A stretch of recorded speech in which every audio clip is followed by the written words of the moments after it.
Hey, there you go. Welcome to the Bob and Tam Show live from the Beaver Bar on US 1, right outside of Daytona Beach in the Ormond Beach area. So, hey, that's pretty special.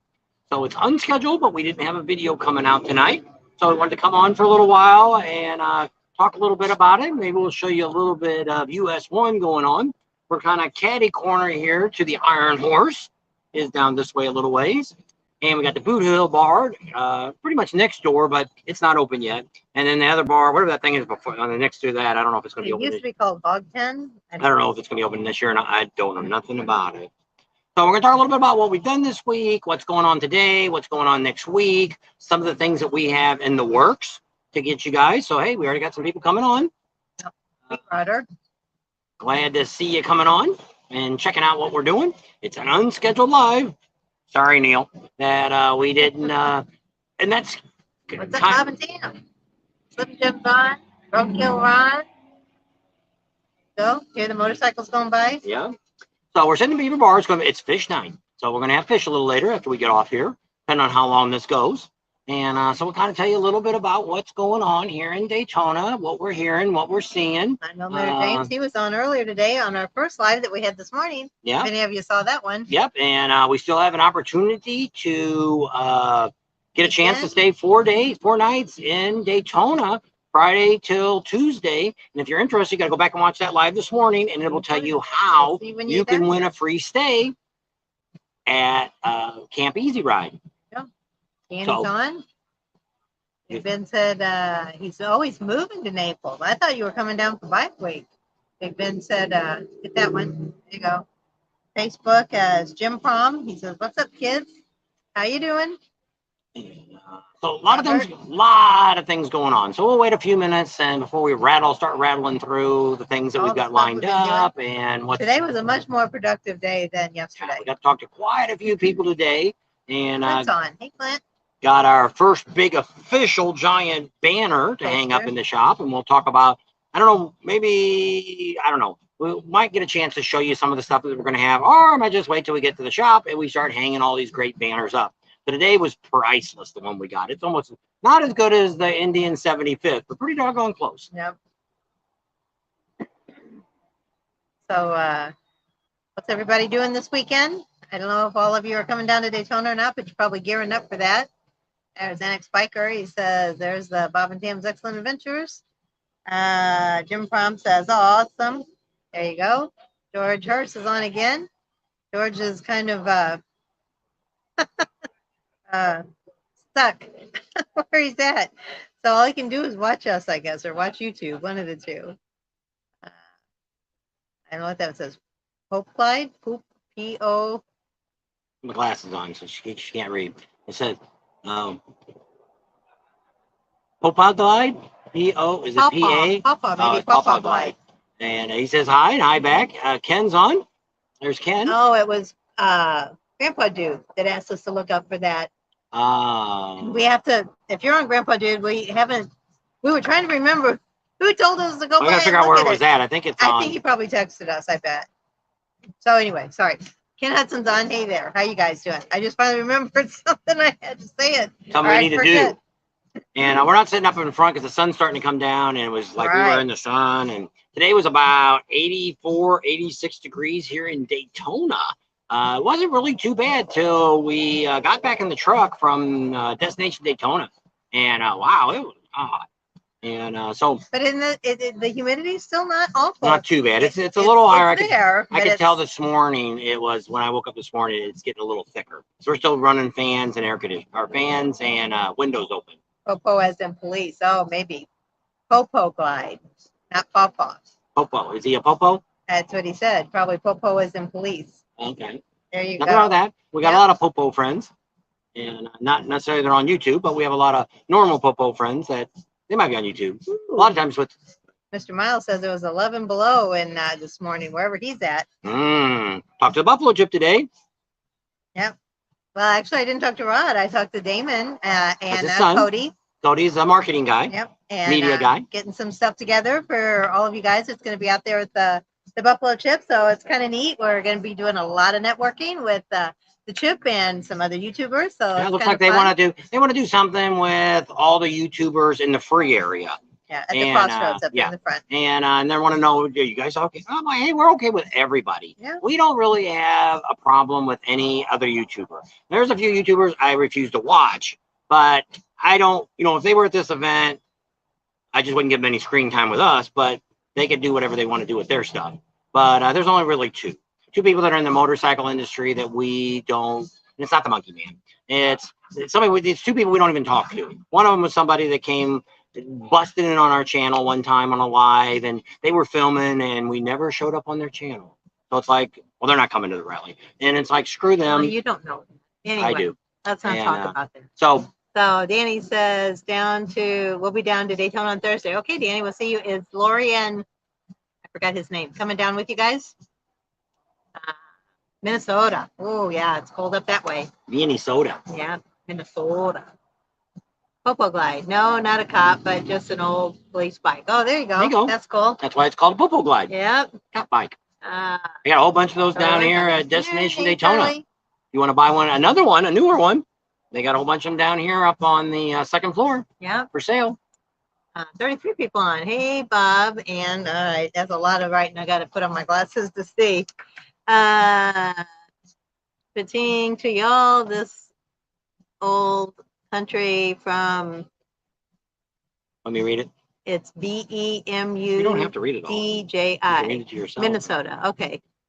You guys all riding bikes down there? I'm going to snowmobiling tomorrow. There you go. No, negative 27 this morning. Holy cow. Good for you. The bike yet, but he went over to ride the bikes. Yes, it's out of the trailer. We just haven't. When we're running around like this, I have a lot of extra equipment. We got the drone and stuff with us. I got the big drone. I can put that in the bike, but we just don't have it right now because mainly today we made a lot of stops. So what we're working on now is a video that's probably going to come out Monday. And it's going to be, if you're coming to Daytona, we had a whole bunch of bars, both dealerships, the Indian, the Harley, JP Cycles, all these different places that have events going on. And we're doing one video of them just doing a quick shout out for their events. Some places don't have anybody to talk to us yet. Here, she's not going to be here in time. Leslie doesn't talk to us anyway on camera. Not on camera. So we're probably just going to put a flyer up, and we'll talk about her events. So we're going to kind of show you a place where you can come if you're coming to the show, bike shows, and you want to know where everything's going to be at, what bands are playing where, and things like that. We're talking to now. We just touched the surface. This is going to be probably about a 10 or 15 minute long video of just little clippets of each one of these venues. Places you can go, things you can do. Yeah, so we had some of the people that own the bars, they talked to us. And some of them we talked, just a couple of them we talked for. But mostly it's them. And so we've only just touched the surface. And that video will come out Monday. We've got another appointment Monday to hit a whole bunch more. We're going out to the Burning Bike. We're going out to the Iron Horse, the Broken Spoke. They'll be ready for us on Monday. We haven't really done a lot on Main Street yet. Main Street Station, Boot Hill Bar, Cruising Cafe, and let's see, the Dirty Harry and Froggies. We haven't done any of that yet. Froggies will almost be because they still haven't opened up the outside yet, and that's really where everything goes on at. We do know a little bit more about what's happening in the Main Street, and we'll talk about that in a little bit. Some more gossip from people that are here, residents. Hearsay. Nobody knows what's going on. They've been talking about Main Street ever since Bruce Rossmeyer left. So, and they're still talking. New mayors come in, new councilmen, all that stuff. Only thing that, first of all, we need to let you know right off the bat, there's been 2 days ago, a guy got killed on a motorcycle. An SUV ran a traffic light that was red. Motorcycle rider was on a green light, plowed right into him, and within minutes, the guy had died. That's how quick he died, 27 years old. So when you come here, if you go to any rally, other than Sturgis isn't quite so bad, but here especially, be very observant of what's around you. Just because your light's green, make sure the cars, you do a quick glance left and right at that traffic light to make sure there's already cars stopped there. If there's not a car, even a stop sign, you need to slow down and make sure. We had one yesterday. We're sitting at a light, the light turned yellow. We stopped, it turned red. Probably 3-4 seconds later, here comes an SUV. Could have been the same one that hit the other guy. Right. I don't know. Light. Flight to the light. Luckily, the other cars hadn't started moving yet. Or he would have hit somebody. Yeah. It had probably been another couple seconds. So be very, very cautious here. Traffic is just, traffic right now is awful. We got up this morning and it was like 10 o'clock after we made a couple stops and we got out here on the road and I'm like, where's all these stupid people going? If you're going to work, dude, you should have been there at 7 o'clock or 8 o'clock. Whatever time well, I told him, I said, you are in a retirement yeah, community. but it's not, it's a variety of people. There's older people too, but I mean, there's a variety of ages that I see in these cars. So I'm like, I don't know where all these people are coming from, but it's like the A1A, Nova Road. Nova Road's usually not very crowded, but it was really packed. Cars run over leaves. I'm like, I know, it's like, I don't know, it sounded like we're gonna get shot at. You never know nowadays. That's why I got shot last night. I seen the video of it and it was really bad. And so that's some of that's going on too. So it had nothing to do with bikers. Be aware of your surroundings. Yeah. Some of these here lately, it's like just drive-by shootings. I mean, people just oh, we just left from Willie's, and the girl that's the bartender, or not bartender, the girl that's the person you talk to, she's the receptionist, and she got shot 6 months ago. She said, in a drive-by, and it's like that's just insane. We just had some real bad shootings over in Orlando this week, and they caught the guy. I mean, he shot a lady first, then busted into somebody's house. You probably all heard about it on the news. Busted in the house, she killed a little 9-year-old girl, shot her mom. Then they went over to a news reporter, killed him, and shot the photographer. And it's like, it's just insane. Now, that's in Orlando, so it's just insane. And this guy's got a criminal record longer than my arm. And another guy that he was only 19, wasn't he? I don't know how old he was. Or maybe that was the guy here. He had no business. The guy should have still been in prison for the rest of his life. They did execute somebody today that killed a bunch of people back in 1990. Finally now killed him today. So yeah, there's some local news going on in Florida. Yeah. Other than that, not too bad. Florida man did no. I haven't heard that of you. No, I haven't heard Florida man. We gotta find Florida man. We gotta wait for Monkey Man so we can talk to Florida man. I have to get the camera in front of him and say, I need Florida man to tell me what's going on. He'll probably look, what? I know people down here don't get it, but when you come down here, you're like, who's this Florida man? Yeah, see, He's everywhere. When we first came to Florida and we spent, a month down here, at the first rallies we came to, they kept saying Florida man. I'm thinking, what is this guy, like a superhero guy? Florida man? Florida? They don't say Florida. What they say is anytime a man is involved in anything, speeding, robbing, anything, they call it Florida man. They don't call it Florida woman. It's just Florida man. So you're always hearing, well, Florida man did this. Florida man did that. Florida man did this. Google it. Google Florida man. You'll see like thousands and thousands of stories on Florida man. And I'm like, wow, this is like a superhero. They want to release the story, but they can't release the name yet, so they just say Florida man. They didn't say Florida girl that got shot at 9 years old. They announced her name today, but they weren't saying Florida girl. They just said a young girl has been killed. A child 9 years old had been shot, and she was in her house. Just got off of school, and the guy busted in the house, and somebody should have took that guy out way before that. And but hey, not talking about anything. They're getting ready to pass concealed carry here. It's not passed yet, but it's going through the House of Representatives here in Florida. So there might be here real soon. I don't know how fast things like that get adopted, but we just heard that yesterday that it's going through the House. Yeah, so Anthony, I saw that because we came across the St. Johns River and it was ginormous. And I said, I bet you this has got to be the widest river because he says he's up where the Mississippi River starts. So I asked Google, I said, what's the widest river in the United States? And they said the Mississippi. Well, we lived on the Mississippi. It's like, it is not this wide, but they said at the mouth, or I guess where it starts, I don't know if that's the mouth, is the widest part of the Mississippi. Where I always thought the end would be the widest part because it gets wider as it goes down. But I don't know. So anyway, he says, yeah, we should come up there to where the Mississippi is and see it. And I would like to do that, but I don't know when. Yeah. But anyway, that's a little thing that popped in my head. Things pop in her head a lot. CC says, howdy guys, put a snow last night. Wish I could have made Daytona maybe next year. All righty. Yeah, there's some people that were down here in Daytona yesterday, and wherever they live, they've been down here for like a week or so vacationing, and they just got 2 feet of snow wherever they live. And they're like, we don't want to go home. We don't want to go home. So right now they're talking next week we're supposed to be in the low 80s, high 70s. 20% chance of rain on Tuesday. They're only going out to about Wednesday now, so we don't have a full 10-day forecast yet, which we'll have by the weekend's over. To see what's going on. So Max Live Action Videos says this was going to be my year to meet you two in Daytona. Broke my leg recovering. At 82 years of age, it's hard to plan for next year. Show is great. Thank you so much. And sorry you broke your leg. I know. Two people we know that broken legs. Yeah, George, the other guy that's on here, he broke his ankle a couple of days ago. He was thinking about coming down too, and you never know. We're getting old. I know. EW says, looking for a prescription motorcycle glasses. Had a pair of prescription Wileys, but wore them out. If you come across any vendors selling them, let me know. Okay. Used to be. Well, I'm thinking of Sturgis. Yeah. I'll have to see. We'll look around. You've got a couple there.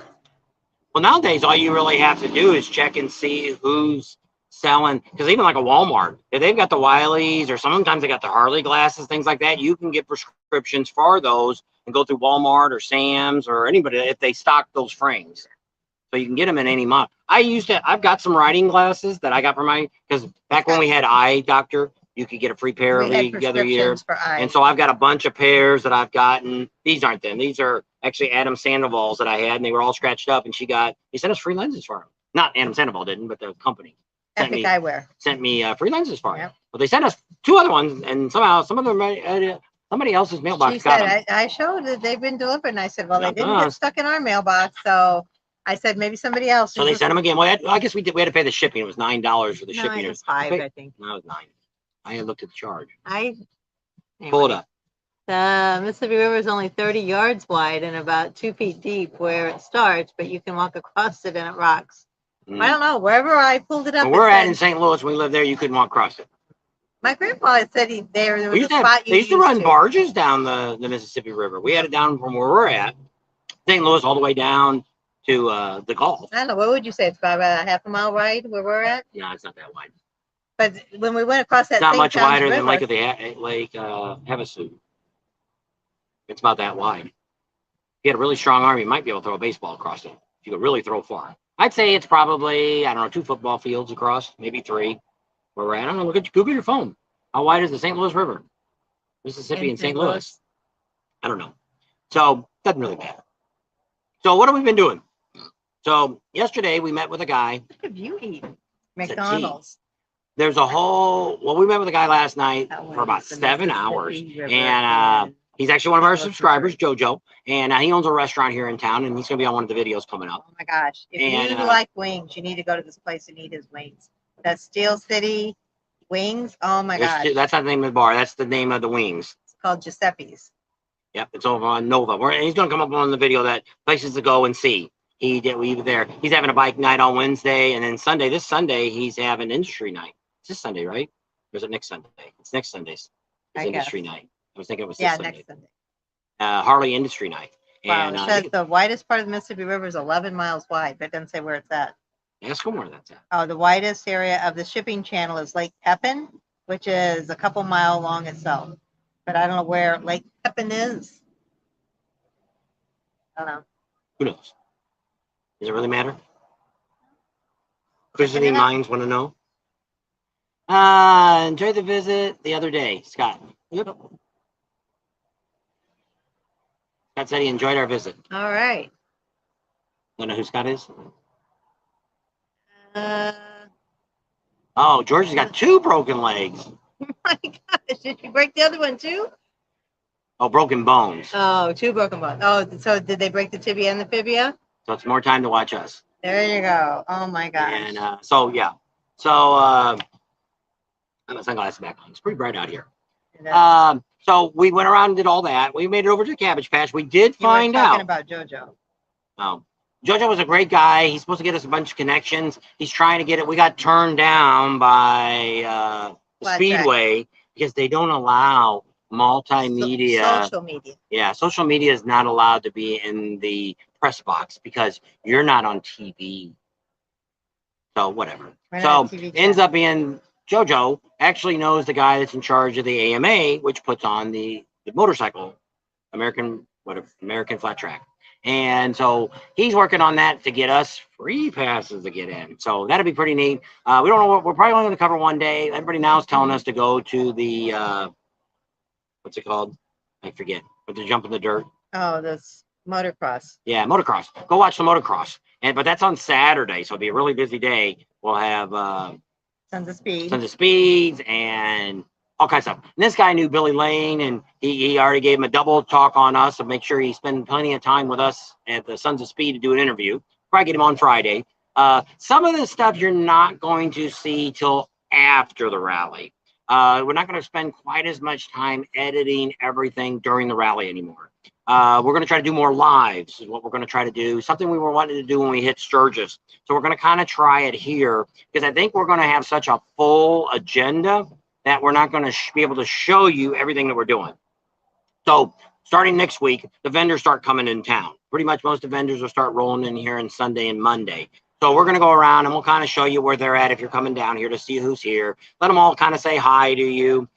We've only got really 2 vendors that we've got something set up with. One is Ciro. That'll be Monday afternoon, 12 to 2, I think it is. And then we've also got All About Customs. We're doing a video on them next week on some handlebars, which won't come out till after either. And then we're going to do a meet and greet and probably do a live from their booth one day during the rally.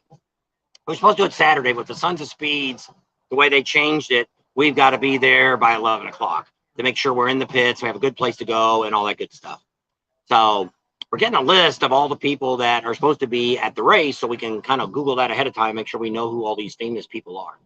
Because we can't believe you guys didn't watch that Sons of Speeds that we did last year. You missed it. You hear a lot of these YouTubers. Well, the Monkey Man was like that. He can't believe when he first met Billy Lane. We've had Billy Lane on our channel, I don't know, 4 or 5 times. And this time's going to be a long time because he's able to talk to us a lot longer.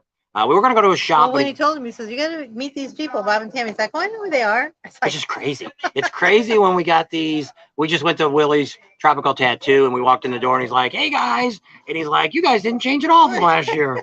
But it's great. We probably talked to him for an hour today. Yeah, and cool. It's just really great. Right, I know the bottom of Minnesota, it's over. I guess Minnesota, he said, is pretty wide. Okay. Supercross, yeah, Supercross, Mr. Ma. By the way, Bob, checked out the American CU. Not available. Oh, concealed American CU. I don't know what American CU is. Not available. Google my phone. Before you have time to write it. American CU. Of course, they wrote it out. No. Well, I did. America's Credit Union. Oh, he checked out America's Credit Union. Oh, okay. He was the one. And it's not available. Oh, he's the one who was trying to buy. Yes. Okay. Sorry. Now I know who you are. And I wasn't sure. That was the only thing I was going to say is I didn't know if they could do Florida or not. Did you check with your credit union?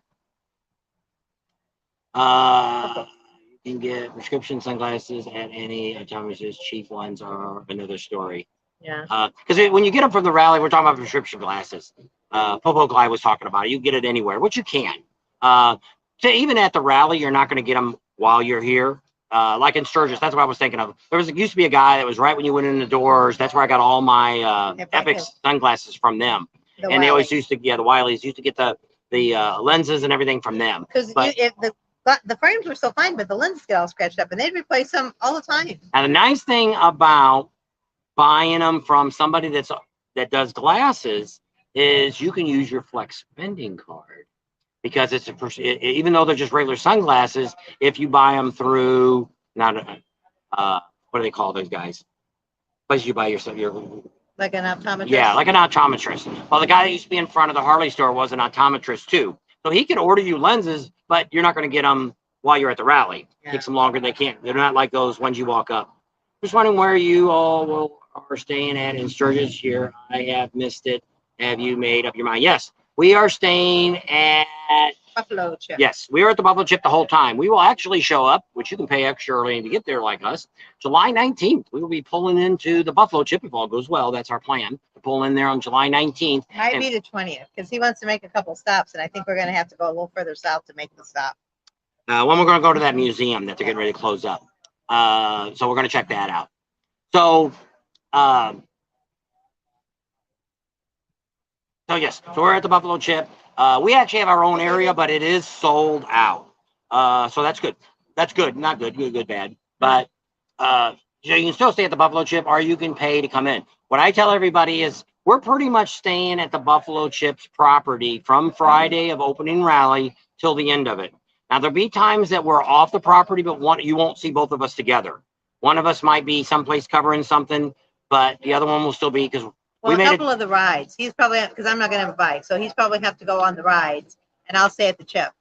So like, I'll be hanging around. So like the whole day that we're over there in Deadwood, where you normally would see both of us at the Legends ride, it's only going to be me. So when you see Rusty Wallace ride, it's only going to be me. And what's the other ride? The Bells ride. What we're doing is we're not doing the rides. We're there before it, and then we're there after it. We've done all the rides. There's no use me.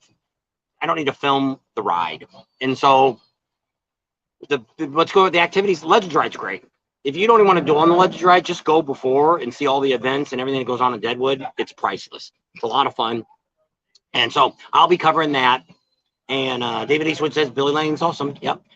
We would be going. We had a personal invitation to go to his new shop, but he's in a temporary building right now, and everything's just it's you could see the bike he's working on, and that's about it. You could look at see that on Facebook and his YouTube channel. Well, he's trying to buy another shop right down the street. Still going to be in Melbourne, but it hasn't closed yet.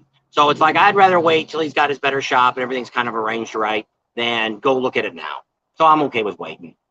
But it's kind of neat that he asked us to come to his new shop. Yep. We're getting up there in the big world. And but I mean, this time is getting to be, we're really getting some great connections this year to going to give. That's why I said after we talked to the guy last night, I said, holy crap, we might be stuck coming back here to Daytona next year, because we may end up having so much stuff that, especially these bike builders and all this stuff that are inviting us over to their shops and being involved with what's going on. We may be able to meet Kyle Petty. We forgot when he said he was going to be here. So we may have him on our camera. We're going to have a whole bunch of really great, super important, well-known people that's probably going to be on our channel while we're here in Daytona. I don't gamble. David wants to know if I'll go with Linda to the casinos. I have a girlfriend that gambles. She don't like to stand there and watch the machine go. I don't even go with my girlfriend. It's like, oh, it's boring to me because I don't know. I don't like, to me, it's wasting your money. So, but I know a lot of people say it's just for entertainment, but I don't get a thrill out of it, you know. Now, if you're coming to Sturgis before Friday, the first opening day, bye-bye. We will be doing all kinds of things up to that point. We'll be doing our rides. We're going to be doing, checking out all the different vendors. Most of the vendors are already there the Saturday before. That's when Black Hills Harley will open up, and they'll have most 90% of their vendors are already on the property. So we'll have all those filmed and talk to those. And we'll also show you all of the, Amsel Adam and all the people. They're all there the week before. So you're still going to get the content. We're just not going to be at Topless Tuesday. We've got somebody, our famous photographer, is going to be there. He's going to do we won't even be on the property. And we're not going to be going out to Hewlett unless we go before, but we won't be out there on the Ham Jam, because that's why we tried to do all that last year, so we would have it. I haven't even shown you the Ham Jam video from last year. We did it right out there. And I haven't even finished that video yet. A bunch of great people. So. Yeah, a bunch of you guys. Rick. He's a sticker guy. He's got a happy face. Hi, you two. I've been back to work the last 3 weeks. I've been back to work. Oh, there you go. Good for you. Glad you got back. And so today we did a bunch of stopping around. We got to talk to Shelly Rossmeyer. She is going to be, she didn't say this, but this is what we heard first, is she's got a contract that she has to stay on property for 2 years. She didn't confirm that. What she said is she is there as long as they'll keep her on the staff. She has no intentions of right now leaving. Her sister Mandy decided she'd rather go to Colorado. So she moved up there. I heard that today. That's what our buddy there told us. Oh, okay. And because he said he didn't believe what we were told, why she left. Okay. Said she really wanted to go back to Colorado, and they got family up there too. So she wanted to go up there, and that's where she went. So she's left. Other than that, there really hasn't been any big change. Shelly's going to come on. That's going to be our video Monday. And she's going to tell you everything's the same business. They are. When I looked at the bikes, some of the prices are coming down.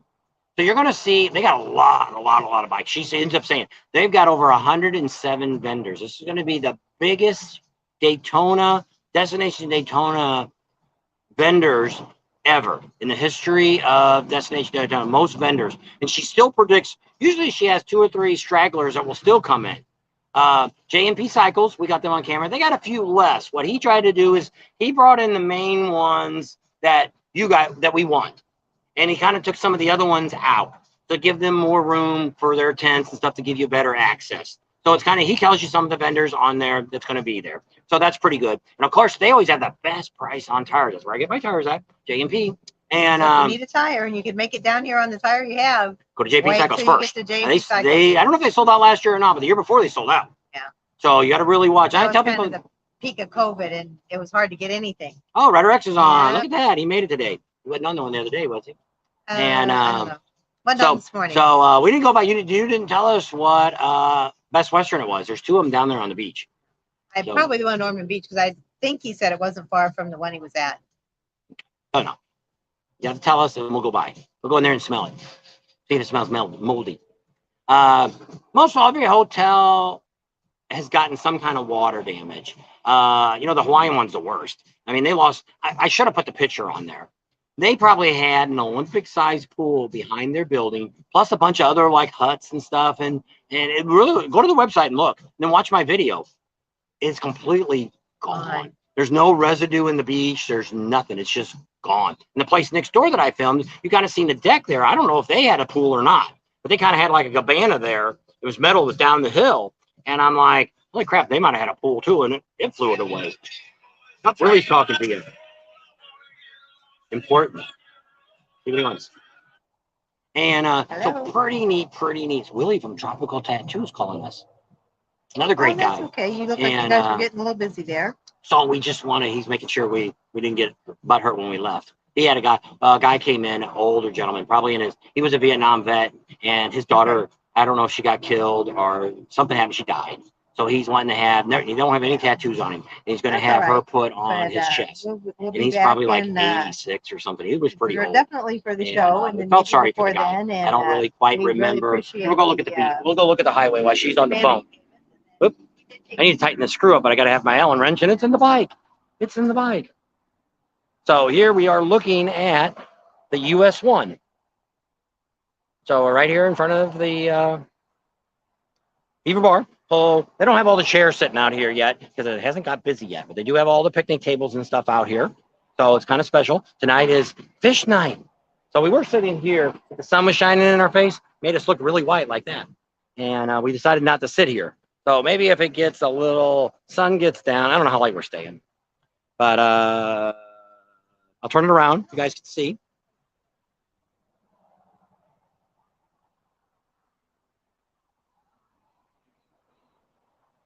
But the Iron Horse is down there. You can't really see their sign because that white pole there is in the way. You can just barely see Iron Horse is right down there. There goes a bike. Not a whole lot of bikes here. There was 2 or 3 bikes in the back a while ago, but there wasn't really a whole lot of bikes out here.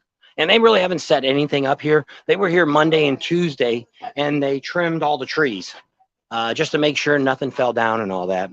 Was he afraid we... He said, I didn't get you guys a shirt. And he says, I'm sorry, I was busy. And I said, no, it's fine. You were fine. We got shirts? Yeah, I told him we did.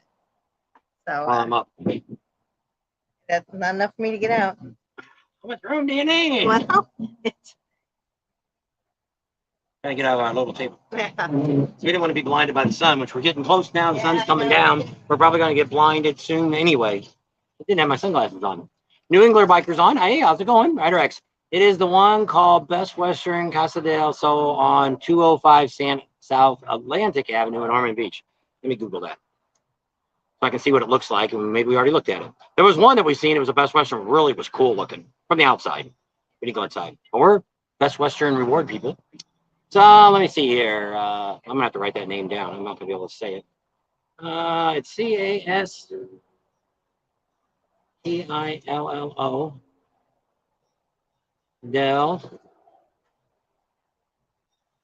Sol Best Western. Best Western. There he is.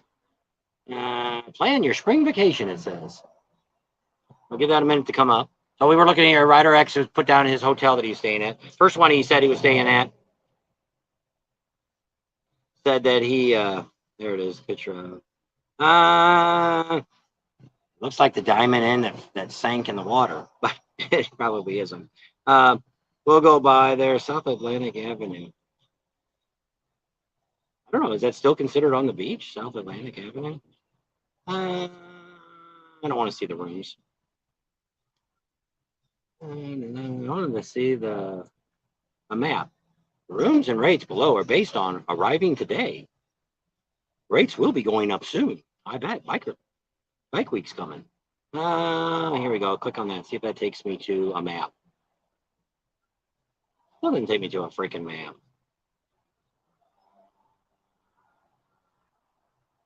No. We'll have to look for it. Let me take a picture of it, and I'll be able to remember it's on the phone. Then we'll come back and look at that other. So the beard's on, and we're in Ormond Beach, Daytona area, beach area, and we're at the Beaver bar, sitting here. She went to go get me a new refill on my tea. And so we've had a actually, it hasn't been too bad. Today was a very prosper day for us. Not prosper. Efficient. Can't think of the word. So we met with a bunch of people today. So we had to go down to the restaurant we were in last night. We needed some pictures because we were there after dark, and got some pictures of the outside there this morning. Then we went to, who did we stop at next? Oh, we came to Beaver Bar. It was closed. Where did we go after we went to the restaurant and took pictures? We stopped somewhere else first. Where did we stop else at? We went to Guppy's and took pictures. Where did we go after that? I think we went to Willie's. He wasn't there. So then we went to Destination Daytona, and we talked to the Buffalo Chip. She did that, and then we went over to J&P Cycles. We talked to Shelly Rossmeyer. Got some good information there. Ooh, it's snowing in here. Sugar packs. Haze. Sure, won't come out. Still making a mess. Hold it on me. All right. So I got the hotel. That's the one he's at. It's on Atlantic Avenue. That's not the. That's the same one, the A1A. Yep. They call it that too. In Ormond Beach. So yeah, it's the one probably not too awful far from where you were going to say to start with. Productive. Yes, that was the word I was looking for. Productive. I was saying it was a very productive. Couldn't think of the word. Productive day we had today. I feel like I'm leaning to the left, leaning to the right. Stand up. I need to tighten up the. I need to tighten up the screw, but it's a stupid hex. He's got a screw loose. That ain't my setup. This is my setup. This is what I carry around. This is mine. With the dead cat. Yeah. That's an awesome jealous. That's awesome. Jealous you guys are enjoying the warm weather. Yes, it's very nice. Yes. You had a productive day. Yep. Jimmy. There's Paolo Moto's on. Yep. He sent me an email, and I don't have next weekend done yet. He's only coming down for the weekend. So he's here. I think he's getting here Friday, Saturday, and Sunday the first weekend. Okay. And then leaving Monday. And then he's here Friday and Saturday, Sunday the next weekend. So he's only, I guess he couldn't get off work all the time. Probably. So he's coming up just. He's a busy guy. That's a long ride to come up just for the day, for 2 Miami. days. No, probably a 2-hour ride. No, it's just more than that. 2-hour ride would be only about 100, 150 miles. I think it's only 2-hour ride to get to the Keys. Distance to Miami. Oh, plus Thursday. He'll be there, I guess, Thursday, Friday, Saturday. 266, so 4 hours. He already told us 4 hours. And so he's there. He'll be getting here on Thursday then. Thursday, Friday, Saturday, Sunday. Well, we're leaving Sunday, too, to go up to Orlando. I can probably make it till Monday. Hi, guys. Glad to see you have warm weather. We had 12 inches of snow in Wisconsin the last 2 days. Oh. Yow. Sorry. Miami's about 6 hours. Well, Palomoto can make it in 4. With 2 on a fire blade. Oh, there's Marcus. Marcus is on. Howdy, howdy from Camp Easy Ride, Pop-Up Rally, Lodging Crew. I think he still has, if you're still looking, we have that last giveaway that we have. We'll let him know tonight or tomorrow who that is that gets that. But he still has a couple tents. I think he's still got left. If you guys want to come down for the week, or hey, if you're one of the ones that win the one that we've got for the 4 nights, you want to extend, you might be able to call him and extend for the rest of the week. New England biker, my buddy lives in Ormond Beach. The word sponging comes in mind. There you go. That's what friends are for. We told Willie today from Willie's Tropical tattoo, we told him that he was talking about, where you guys from? And we're like, Arizona. He's like, well, I go out there every That's now what and he then. said too. He I said, said, you guys can I'm come. going to get out there. Yeah, And you see can come out and visit with us. I said, that'd be okay. So we got extra room. So Redfing's son, I think did you get your parts yet for your motorhome? He sent me a text and said they're hoping it's the ECM. I think they sent it out to get it reprogrammed. Marcus needs to find a way to transport and set up foldable cabins. Yes, because Ryder X does not sleep in a tent. Yeah. You'll get some of those, which I don't know, that'd be expensive to haul probably. You could get some of those plastic sheds that kind of snap together. Yeah. I don't know how hard that would be to bring them around. Hamoto Willie's Tropical Chopper Show is going to be lit. Yeah, I'm so excited. And I just heard Monkey Man's coming because this year it's being sponsored by that magazine, the one that Monkey Man talks about. I can't think what it is. No, it's not Cycle Gear. I don't know which one it is. Somebody will say what it is. ECM was blown. Should have it back Monday. Man, that's cutting it close, ain't it? Yeah. I'm glad it got fixed, though. Well, you don't know yet. He's waiting. He's hoping that's all that's wrong with it. Sons of Speed is going to be sick too. Yes. Are you going to go to the races? We'll be out there I Friday can get there instantly. Just turn on Bob and Tam's. Yes, that's true, Willie. We have Hertz brought as close as we can get. We have your spot. No. I'm trying to think what letter he put in there instead. Your spot? That's, I think, your spot. Oh. Monkey Man. We always call Professional Monkey, because actually, if you Google Professional Monkey, there's a whole lot of people had that name before he did. So I just call him the Monkey Man. And he knows I call him that. And that's what Cyclosaurus, that's it. Slim Jim said it. Yeah. Cyclosaurus. Cyclosaurus is going to be sponsoring they're giving Willie some of the money, which Willie turns around, gives the money all to charity anyway, gives it to the veterans. So Willie still spends about 10 grand to get it all up and going, and out of his pocket every year for the show. Told Willie about our idea about building a bike for veterans, and I think that might be why he's coming out. He lit up a light bulb, I think I saw go off on his head. So when I just talked to him on the phone, that's what he said. I'm gonna get out there and see you guys. So I don't know if he's gonna. I told him he could stay with us. He said, "Oh, I'll just stay at a Holiday Inn if there's one near you." I said, "They just built a brand new Holiday Inn Express." He's like, "All right, that's it. I'll stay there." So kind of neat. And Monkey Man might have his new chopper. He went on his shot. It came on last night or this morning. And I just clicked on it. It is nowhere done. He's out. Actually, his video actually was posted as I might be over my head. And that's what he said. That was a lot to undertake. Which is, I said, I was an auto mechanic for years. And I'm not saying anything bad about the Monkey Man, but I wouldn't want to tackle that myself. You know, if which is, he ended up putting, I think he's got the front motor mounts or something. And he was talking about, I didn't watch his whole video. I click around on stuff. I don't really watch everybody's video. But he was saying that he didn't realize that one mount was mounted one way and the other. And he kind of had him backwards at first. And the motor's still on the floor. And he's got a space now in the back. His tire's not rubbing. I guess it was rubbing before. And, but he already said, no, I'm bringing his new bike out. And, Marcus says that's the name of it. It's a yurt. It's like a giant teepee. So that's about as big as it can go on the road. Okay. They can be set up really nice. Okay. A yurt. That's what he said. They're called yurts. A foldable home. There. Ryder X put a foldable home that you can, Marcus can click on that and look at this foldable home. Ryder X said he would pay the money for you to bring that to him so he could stay in that. You'll just have to get one for Ryder X. Yeah. U.S. Vets, #1 video on PM Bro. Yep. Marcus, sorry, I misspelled. Yurt. And we have yurts now. They're like giant teepees. It's about as fancy as we can go while we're on the go. Which that's what stuff. It's portable. He's got to move all this stuff in and out, in and out. And that's kind of like, if he goes, outside to save lives. They say Florida doesn't really have much of a noise ordinance, but you can't excessively, if you're sitting there revving your bike up, they'll come after you. I mean, we've heard some bikes out here, straight pipes, they got nothing on it and nobody's doing anything. There's a foldable homes are only like 20. Marcus would have to rent a lot of them to make up his $20,000 to buy him one.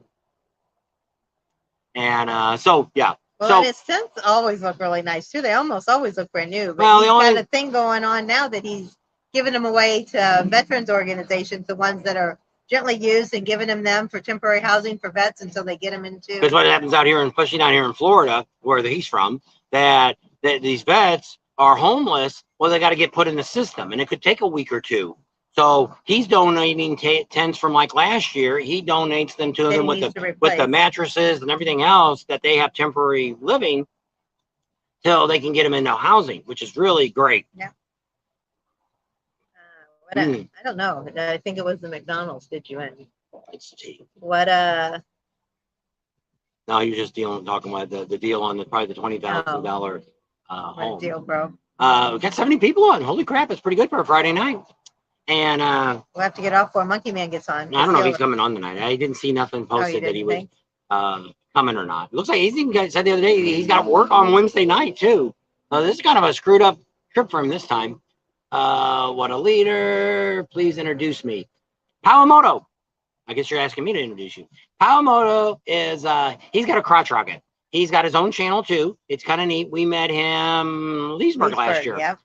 Very energetic. I was actually expecting totally different person. He always has a helmet on. He has gloves on. So you really don't know anything about him. And he talks in his helmet. And it's really, he's got so much energy. It's ridiculous. If I could just have 10% of the energy this guy's got, we'd get a lot more done. Yeah. And so he does a lot of stunts and all kinds of neat stuff. He does a lot of stuff. Mainly he's in the Miami area. And it's got a lot of videos. Talks to a lot of people. Yeah, he's got a lot of shorts he does and stuff like that. It's kind of neat. Check him out. It's Pawamoto. And because we recommend all kinds of bikes. Doesn't matter what you're riding. You got a mini bike. Hey, I had a mini bike a long time ago. And so it doesn't matter. There's somebody from Port Orange. Yep, that's where we're staying at. That's where we are. We're over off of, we're by the Golden Corral. And then we're moving tomorrow to a campground. We'll be there till Thursday. And then the thought is I'm going to come back to where we're staying right now. It's private property. Just for the fact, it's easy in, easy out. He's got a small gate to get in. It's a little harder to back in, but it's not the end of the world if there's no cars waiting to get me while I back in. Frederick says, I bet your lives are so popular now because everyone is excited about Daytona, which is true. We haven't been even getting all the pictures of people. We've met so many people that are like, hey, I know you. Guy did it today. She was on the phone talking to Damon from Buffalo Chip. And we got off the phone. He goes, I know that voice. And I said, how about mine? Yeah.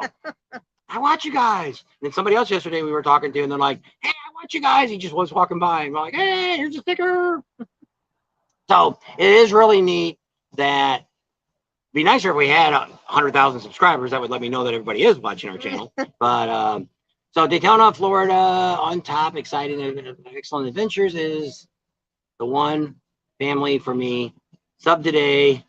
Hit the thumbs up, guys, in PA. Fatigue Nation. So yeah, that's what we call all of the people that watch us is our Fatigue Nation. Yeah, we actually have a Facebook page. It's called Fatigue Nation. Actually, Steven from Myrtle Beach puts a lot more stuff on it than we do. I don't, because I've actually got 2 YouTube channels or 2 Facebook channels that are Bob and Tam's. One is a professional Bob and Tam's. It's kind of like what the Monkey Man has. If I comment on somebody's channel, it comes up and says it's Bob and Tam's. And I should have did that one in the start place, but I didn't know how that worked. I figured it out. And then we have a regular one that we've had forever. And then we also got the big Sturgis page. It's got like 38,000 people on that one. That one's still lighting up like crazy. Here comes the fun. I have 2 early mini bikes, 1974 and a 75. Oh, that's nice. Yeah. The guy that we talked to last night, his dad has a bunch of 70 and 50 Hondas that I would love to get one of them. And they're in the garage. They get them all running, drain all the oil out of them, all the gas, puts them on a rack, and they're for the grandkids when grandpa dies. And I'm like, can you adopt me? I'd love to have it. And they're all original. Nothing's been done to any of them. Well, the sad part is I think we're a year or 2 older than they are. Yeah. We're about the same age as his parents are. I was trying to get the sun out of your face, but I guess it's not going to happen. I have to go. I'm in the shade. I'm special. And so yeah, so it's been pretty neat. Oh, we lost a couple people. We're not so excited about it, what we're all talking about. So, but a lot of these things are going on. We kind of need to know if, because on Wednesday during bike week, we were talking about doing a ride, maybe doing like the Ormond Loop and maybe going out to the lighthouse and eating out there, and how many people were interested in that. somebody else brought up and said that's the same day that the Hog Group is going out to Space Coast. Yeah, Space Coast. Harley Davidson. And going out there. So we're just kind of trying to figure out what do you want to do. Thursday is Willie's Tropical. Yeah.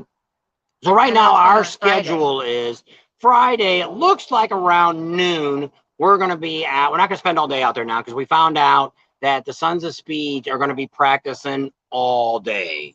So we're not staying out there all day. So the guy that we're talking to, which is Billy Lane's friend, is going to get us the list of all the people that are going to be racing.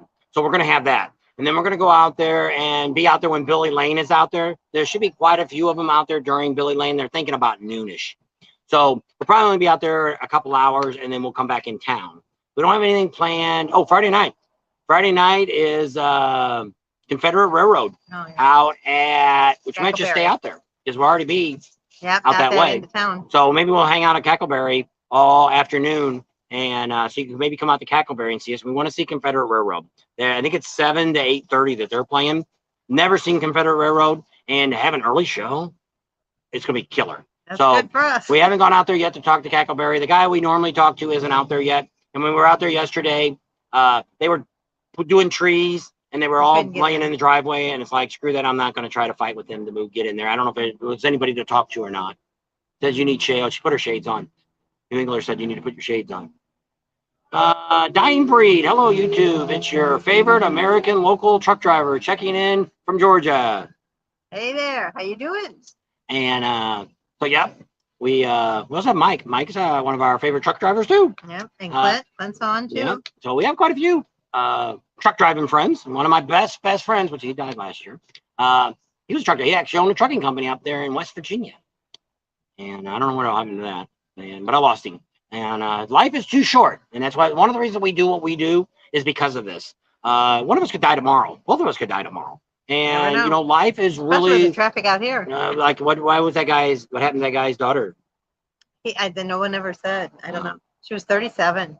And she died. And he was getting a tattoo of her. It's just, how old did he say how old he was? He was definitely in his late 80s. Well, he was Vietnam vet. Yeah. So I don't know. He said... I don't know if that was his only daughter or not. Well, the girl must have been died in October. She must have been pretty popular because everybody in the tattoo shop knew her.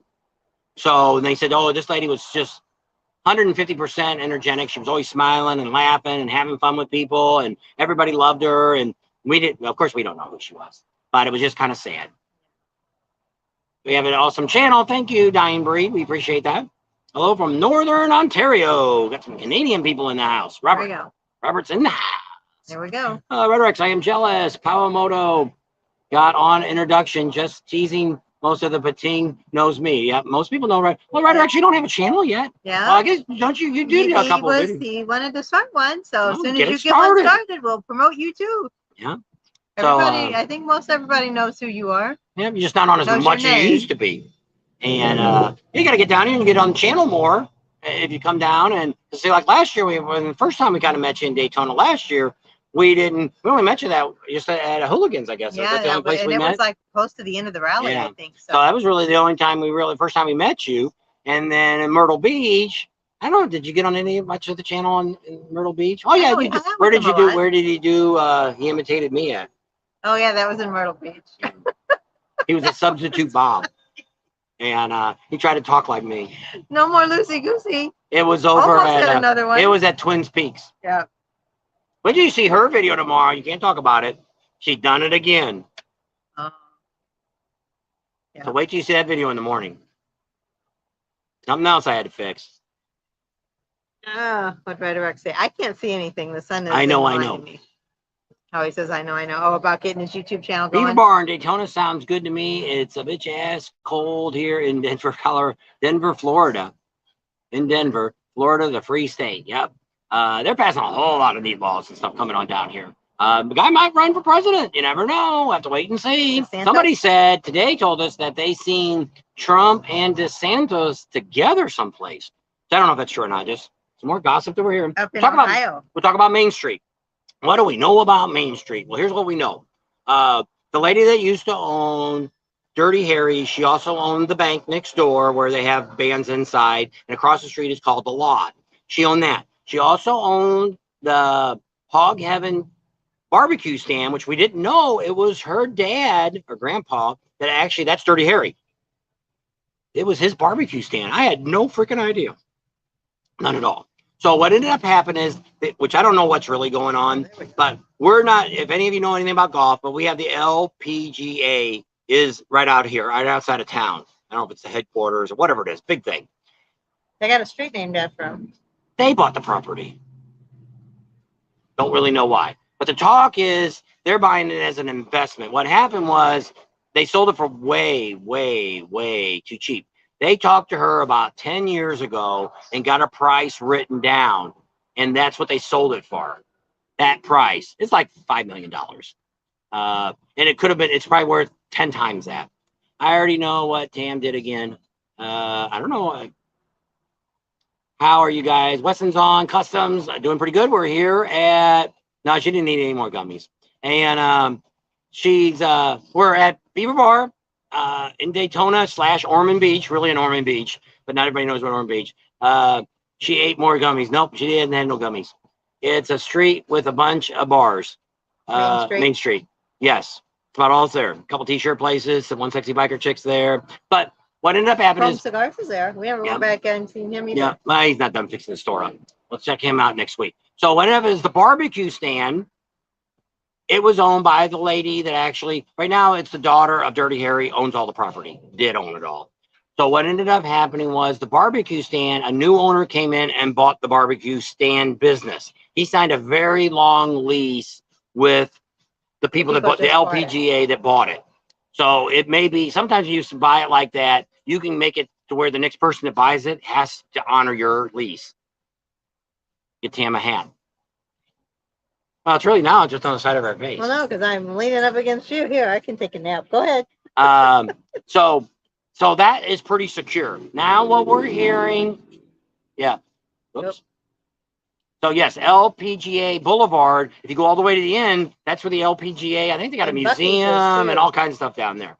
So they're the people that bought this property. What we hear is Dirty Harry's could be gone after Biketoberfest. They signed a lease till the end, and that's it. So a lot of people think they're gonna sell out or whatever.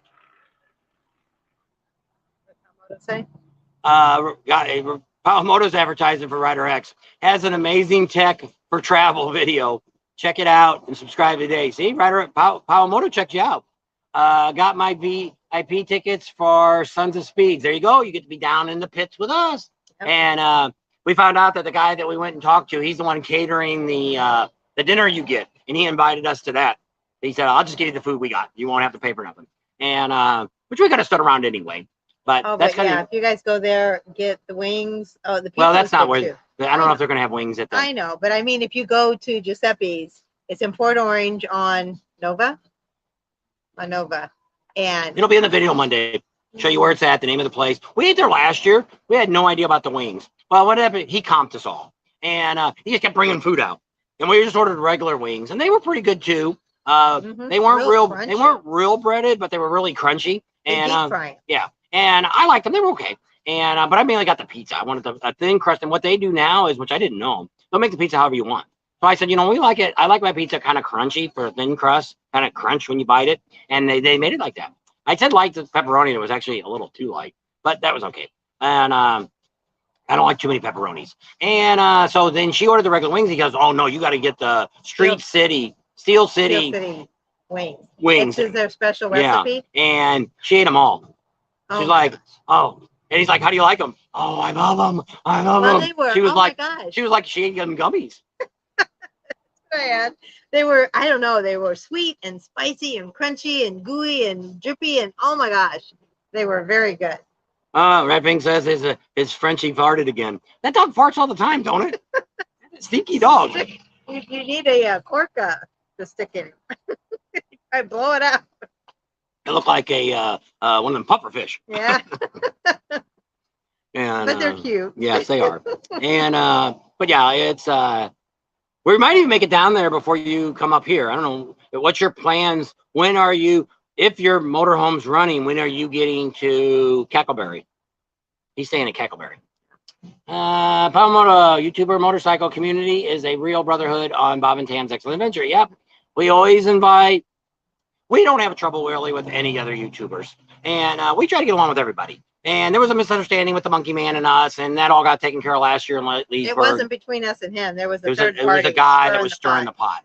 So we have to learn after that. We need to just contact each other personally and say, hey, you know, and like I say, he's an all right guy. He's at a different channel than us, and which is fine. And it is what it is. And he's all excited about us staying out there in Leesburg with him. He wants to party with us. Well, we're not big party people.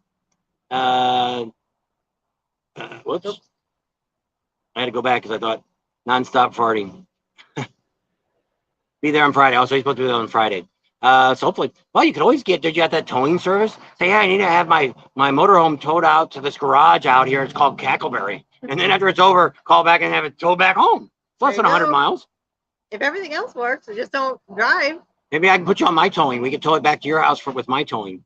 Yeah. When I owned a house in Ormond Beach back in the early 2000s, there was plenty of talk getting rid of Main Street bars. So now it's happening. Well, like I say, we don't know what's the problem with Main Street is once we leave, ain't nobody there. It's dead. You know, we went the other day to Aunt George. No, not Peanut George. What's the first bar that we seen? Where the t-shirts at? Dirty Harry's? Yeah, Dirty Harry's. And there was like 4 people in there during the day. And, you know, no big deal. Probably locals. And then you go over to Froggy's, and one of our subscribers met us there. Was that Scott? Oh, yeah, that was Scott. Oh, sorry. He already got off, I think. I know you are. Yeah. And I knew the name. I was trying to think of it. But see, I stayed and helped Sexy Breakfast Chick. I hope so we sat in there, and they probably had about 10 or 15 people, but it's only on the small side. Have you guys heard anything? Did you do Mike? Yeah, he was talking about Main Street that they've been closing back in 2000. Have you guys heard anything about being able to ride our bikes Daytona Speedway? Yes. I forget what race day it is, but you got to buy a VIP ticket to the track on that day. I'm thinking it's Thursday, but I'm not sure. I think somebody said the 8th, whatever day the 8th is. That's what I... So we'll have to see. We'll know a little bit more. We're supposed to get to talk to the president of AMA, so hopefully that'll come out here soon, and we'll put that on the list to ask him. And we'll find out for sure. But you have to buy a ticket, a VIP ticket to the races to be able to do that after the race. It sucks. I got my ECM back Monday. They said it was fried, so that's got to be the issue. I hope so. Yep. Stupid Ford. You guys always talk to anyone. Some creators only talk to people they personally know. You're right. And well, see, one of the things that we made a lot of good friends through all you guys. One of the things, one of the things that Scott, that we found out by doing, one of the things we like to meet people. I used to never talk to nobody, and I would say what makes this. What I like about what I do is because we talk about stuff that I kind of know about, motorcycle rallies, and I like to travel and stuff like that. So it's kind of things I like. I'm going to learn more about Amsoil Adams is going to come out to our property as soon as I get the lift and all that in there. And we're going to rebuild a motor in a week on camera. So probably next spring, maybe January or February next year, he'll come out and we'll do that. Well, he's got bad snow over there. Race Moto Life Day. Looks like sunny weather. Yeah. Yeah. That's because some creators they think are Hollywood superstars. Yes, I see. That's what happened to us. Is we used to watch YouTube when we first started doing this. We watched RVers because we were thinking about I've been camping since 1964 with my parents. And then when we started dating, when we were 16, 17 years old, she came with me with my parents. So then we camped in the back of a pickup truck with a camper shell on with a piece of plywood and a 2x4 underneath it. And we went out and did that. And then when the kids came, we got a tent, got really soaked one time, and that was the end of tents. And so we got a pop-up trailer with an air conditioner on the roof, a Jayco, and we had that for a long time. We used to go camping all the time. Well, then when we moved to California, we decided, we're going to sell that. We're going to do condos and hotels. Well, then grandsons came along, And we're like, you know, we never take our grandson. This is the first one came. If we don't ever take him camping, he ain't never going to know what this is about. Yeah. So he was like 3 years old, and we took him up the coast. We rented a motorhome, went up the coast to California, and took him. And he played pirates and stuff on this beach that we were on. We were overlooking the ocean. And then we took him again. Him and his brother we took down to San Diego, and his brother came along. And then they came with us 2 years ago. They came out to us. They came out with us then, and then our other daughter, now they bought a trailer and they're doing, so we weren't sure what kind of trailer we wanted to buy because they make a lot of crap now, a lot of crap. So I was actually thinking about building one, and that's kind of what I started watching. I was thinking about buying a cargo trailer and buying some wrecked or flooded RVs, take the axles off, the refrigerators, all the important stuff, and build them. And then I would sell that unit. We use it and sell it, and then we get another one. Do you guys have any issues with the Omni one? I have no comment. Leave it at that. I've met some of my best friends on YouTube as creators. That's great. Raise Motor Life. Well, a lot of you guys, like Dave's Crazy Trailers, he just wrote us and he said, the Terminator. He's down here now, didn't he? Who? Dave's Crazy Trailers. Didn't he write you and say he was down here? We should write him. I don't know where he's at. Where's that?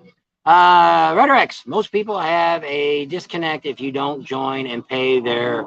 Is correct. They don't like to talk to you, which I've seen that too. Well, some people get too big. Like there's a couple YouTubers that we know that when they have a live, they have like 1,500 people. Well, so here's a typical example. Well, if any of you have been around with us when we were on the coast and the tsunami came, we had like 5,000 people on, and the comments were doing this.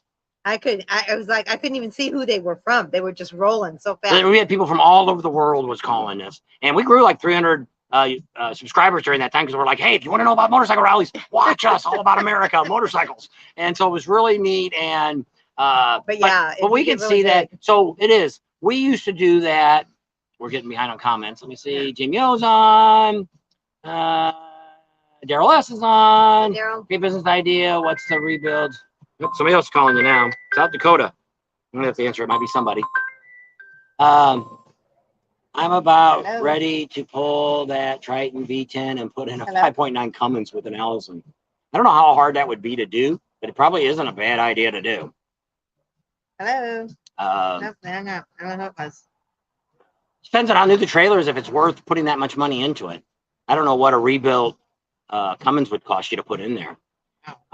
You're better off. My 6.7's actually done really good. Now, the only thing we're hearing about the 6.7 is I found a guy in Georgia that around 150, 175 miles, 175,000 miles, that the upper bearing on the cranks start going bad. And it's because they don't, what happens is they need to be tuned to where they run over 2,000 RPMs. Most of my time, my truck is under 2,000 RPM. So it's not running the oil, where if you look at the bottom, bearing, it's clean as can be. It's just the top. And really all that needs to be done is the crank needs to be dropped down. It doesn't scar the crank. You just got to put new bearings in. And he was doing, which I don't know, we ain't got that much farther to go. About 60,000 miles and we'll be there. So I don't know. But like I said, I didn't have too much of where you could end up buying like a wrecked truck that had a the 6.7 in it, didn't have a lot of miles on it, and pull the motor, the transmission, and everything out of it and put it in motor. That's all. I was more of a car guy than a motorcycle guy. He rode motorcycles, but worked on cars. I used to always take my bike to the shop and get it done. My favorite is the 5.9 Cummins or the 7.3 Power Stroke. And 7.3 is the new one they got now. And we got 6.7. 6.7. Yeah, we wanted that Hemi, didn't we?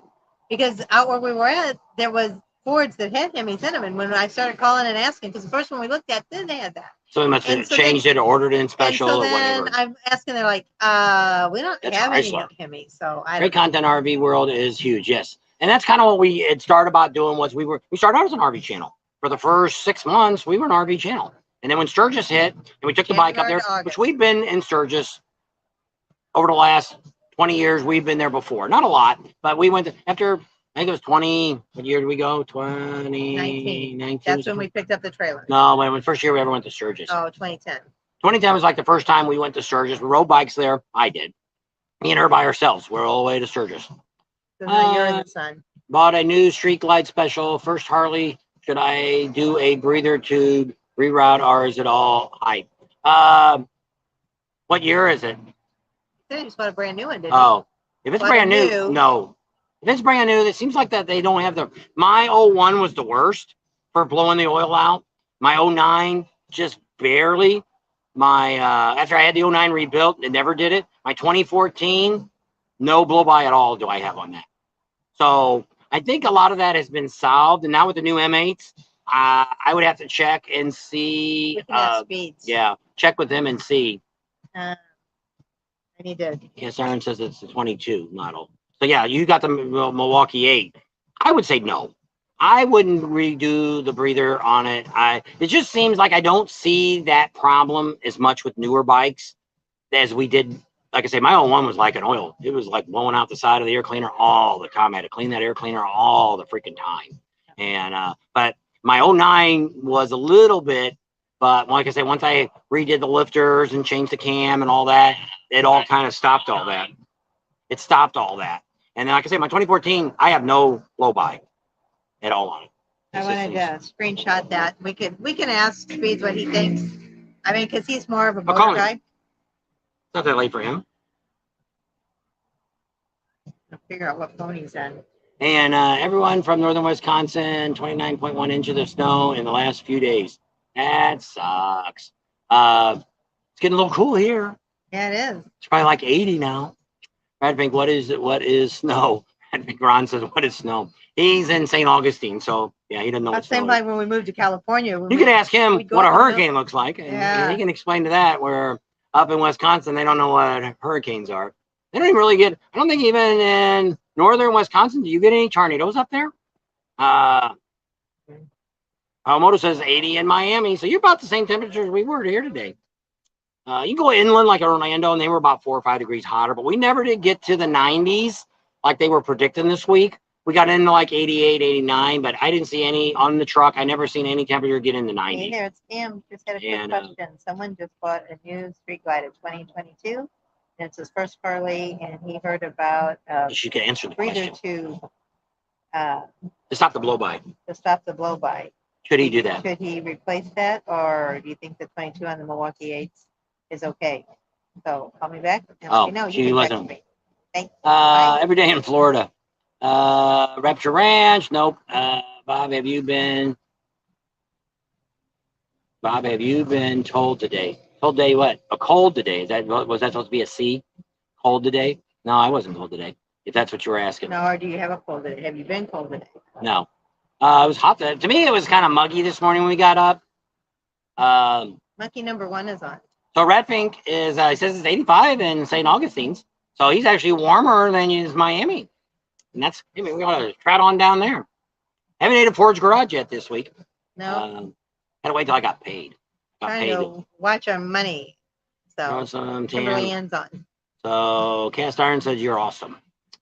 I take 88 degrees in a heartbeat. Yeah. He's up there in Maryland, I think. And like I said, we haven't rode the bike at all. I might take it out tomorrow because we don't really, we're going to the Indian dealer tomorrow morning. Got to get them on record. Other than that, I think that's about all I got planned for tomorrow. So maybe we're moving the trailer too. So we're going to go down morning. I guess we'll talk to Indian first if he didn't write me back in the afternoon. And then we'll go move the trailer. And then we're going into the campground so we can dump everything. I don't think they really have showers there. I think they just had that one room that had one toilet and that was it. Showers. It was behind us where we were parked. Remember? We had to go down the street. I thought the only one I knew is where the pool was at. There was just bathrooms there. I didn't think they have a shower. I don't you think of this one. Ford Garage is awesome. Yep, they're building a brand. Where did we see they were building a brand new one? Over there by the Buc-ee's, across the street from Buc-ee's. Oh yeah. There's one there. Oh, it's already open.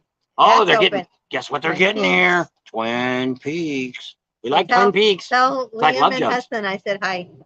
What are they on Facebook? Yeah, Kimber. It says Kimber was watching. I know she might have just got on for a minute, but. Indian Motorcycle supports YouTubers. Yes, the Indian motorcycle dealer. Well, ours do. We only have a couple that we talk to, just because a lot of times it's just time. So we always get with Daytona, Harley Davidson. They're really not. Actually, they got a new owner, and they've got. And we do the one in Sturgis, of course, and then the one in Panama City. Those are really the 3 main Indian dealers that we talk to. We did talk to the ones in where Pig Trail's at. Indian dealers right up the street from Pig Trail. Arkansas. Yeah, I guess so. Rogers. Yeah. So we did talk I to was that trying dealer. to think I remember what it And was, but they were pretty nice, and they went on camera and stuff. And they had their own little venues and stuff going on. So we did them. a couple little vendors. Here we also do the BMW dealer and the Triumph, but they have a new owner. Everybody's getting new owners. Yeah, lots of. And they're probably switching going around. to be moving. Actually, the Indian dealer may be moving off a beach. You heard it first at Bob and Tam's. And They might be out at the auto mall out here on the road. maybe. I didn't remember where you heard it from when it happens. How do we get all this great information? We are the source. Any motorcycle company supports you. I already read that. Was Cast Iron talking about an external breather system? Yes. Oh, was Cast Iron talking about an external breathing system? Yes. Oh, he already wrote yes. Oh. So I don't think, I'd have to Google it myself, but I don't think the M8s are having any trouble like they were doing with the older bikes. That's just me. Usually you can see it because most of those bikes that have the blow by, you can see it all on the side of the right side of the motor. You can see it on there, and the air filter's all full of oil and everything. So where are we at? 78 on the 9. Yay, 78. So looking behind us, there's our truck. Parked back there. Got the rack on the back and got this Wi-Fi antenna. We're going to talk about that soon too whenever we get time. I got a couple of videos we just had to get out. One is what she screwed up on. That's coming out tomorrow. And then I think I got one more dealer video for Harley Dealer coming out Sunday, I think. Cowboys. Yeah. And then that's it. Then we're done with all the things I needed to get done before the rally started. So Ron says, give us that thumbs up. Yep. That lets YouTube know that you guys like us and you appreciate what we do for a living. And but yeah, it's kind of neat. And a lot of stuff's going on. And people will start rolling in here this week. But we've had a lot of bikes already here. A lot of people, when we were talking, where were we at today? Was it the Indian dealer? Somebody told us that that they said that there was a lot of the people that were here for a race, the Daytona 500, stayed for another week after. So a lot of them will be here this week, and they'll probably be gone by next week. G.A. Redburn's on. Redburn. I always pronounce it wrong. Yeah, there you go. He told us how to say it before. Yeah. He's a YouTuber. Yep, you got to watch him too. Yep. 2006 EPA made Harley send it back into the motor. His new bike is under warranty, so I would wait. Good advice. Good advice. Because with the M8s, Don't fix a broken wheel. Yeah. M8s have been out since 17. They should have them figured out. I agree. Gary, what's up, buddy? Ratfink's on. Let's know what Gary's up to. Yeah. So yeah, it's now. I don't know. One of our other YouTuber friends, he wrote up and said what kind of profit that Harley Davidson's making last year. That they're really up making some record-breaking profits. And I always tell people that if you're looking to buy a bike, a new bike, especially with Harley. Harley, I don't know if any of the other manufacturers do it like Harley does, but Harley always puts manufacturer's list price on the Harley site, headquarters. If you go to harley.com, you can look up your bike and see what its suggested retail price is. And I always tell people that's where I start. Unless now over here at Bruce Ross Myers, or Teddy Morris, which was Bruce Ross Myers, now they do a lot of extra stuff. They do a lot of striping and different things like that to kind of dress up the bike and make it look a lot nicer. Then you might pay a little more for it because you might have got $500 or $1,000 worth of striping put on that bike to make it stand out. And different from the other guys. And they have the Roach guy, isn't that what his truck is? Which is a great guy too. We just do Dan Kite, and but he's just as good. He wanted to do videos with us, but I try to only stick to one profession. Yes, we don't want to get too many and confuse everybody. Harley Davidson Motor Company is marking up every bike for $3,500. This is the dealership cost. If you watch the same video that I watched, the $3,500 is what Harley makes when they send it to a dealer, which is actually, to me, it's kind of low. If you're sending a $30,000 bike and you're only making $3,500 on it, that's what the corporation's making. That sounds awful cheap. So I don't know what's with that. And then, of course, whatever the markup is, the dealer is. I don't know on bikes. It's kind of like new cars now. See, when I used to be in the car business, there was a lot of play there. There was a lot of markup in the price of cars. Well, over the years with cars, especially, the dealer's not making as much money as they used to make. Mainly what most of these dealers make big money on is the extended warranties, buying the gap, buying all that extra crap. If you put enough money down on what you're buying, you don't need no gap. That's the first thing. The reason you put gap down is because you ain't putting enough money down. So you're not upside down. Yes. If you're not upside down, if the bike got totaled, it's going to get paid off. And that's all gap does. It just pays your bike off. You're not getting any extra money. You're not getting a free bike. You're just getting it paid off. So in other words, you pay a couple $1,000s for the gap insurance. And if you sell it in a year, you lost all that money. So I'm not a big gap guy unless that's the case. You just don't have enough money to put down on a bike. Well, I always tell people, you ain't got enough money to really put down on a bike. It's just like a car. If you really ain't got the money, buy it a house or whatever you're buying. You really can't come up with a down payment. You probably shouldn't buy it. That's my thought. But we always try to put extra money down. And we have bought things and not put a lot of money down. But in general, we always put money down to get the price down. But if you go to a dealer and they really screw you, which we have been screwed before, one organization, which I don't know if I'll ever do videos on them, but you'll never see their stores on our channel because they've screwed us and they've screwed a lot of our friends when we lived in California. And all their dealerships are all over the United States, so they're not hard to find. You just need to do your homework. What I always say is if you walk into the dealership and the first thing out of that salesman's mouth is, what can you pay a month? You need to turn around and walk on out. That's your first clue that all they're interested in. That should be the first red light. Yes. Don't buy. And I do all the dealers, and we're going to start making a playlist of dealers that we highly recommend. And they're actually dealers that we personally guarantee. If you're not satisfied, now if you pay too much for a bike, that's your fault. You should have done your homework. If you need us to help you with homework, we're happy to help you. If you are looking for a dealer that will sell you a bike at manufacturer price and you can't find one, I've got at least 10 that I know right off the bat that we can tell you right now that you can go and buy and you'll pay manufacturer list price on it. If you want to go to a dealership that's not pressured, all the dealers that we highly recommend do not pressure customers because that's what I do. When I'm in a dealership, I always stand pretty close to, I don't listen to all the salesmen. I only listen usually to one or two. And I stand not very far, about a bike away, and I'm looking at that bike. And I listen to them how they talk.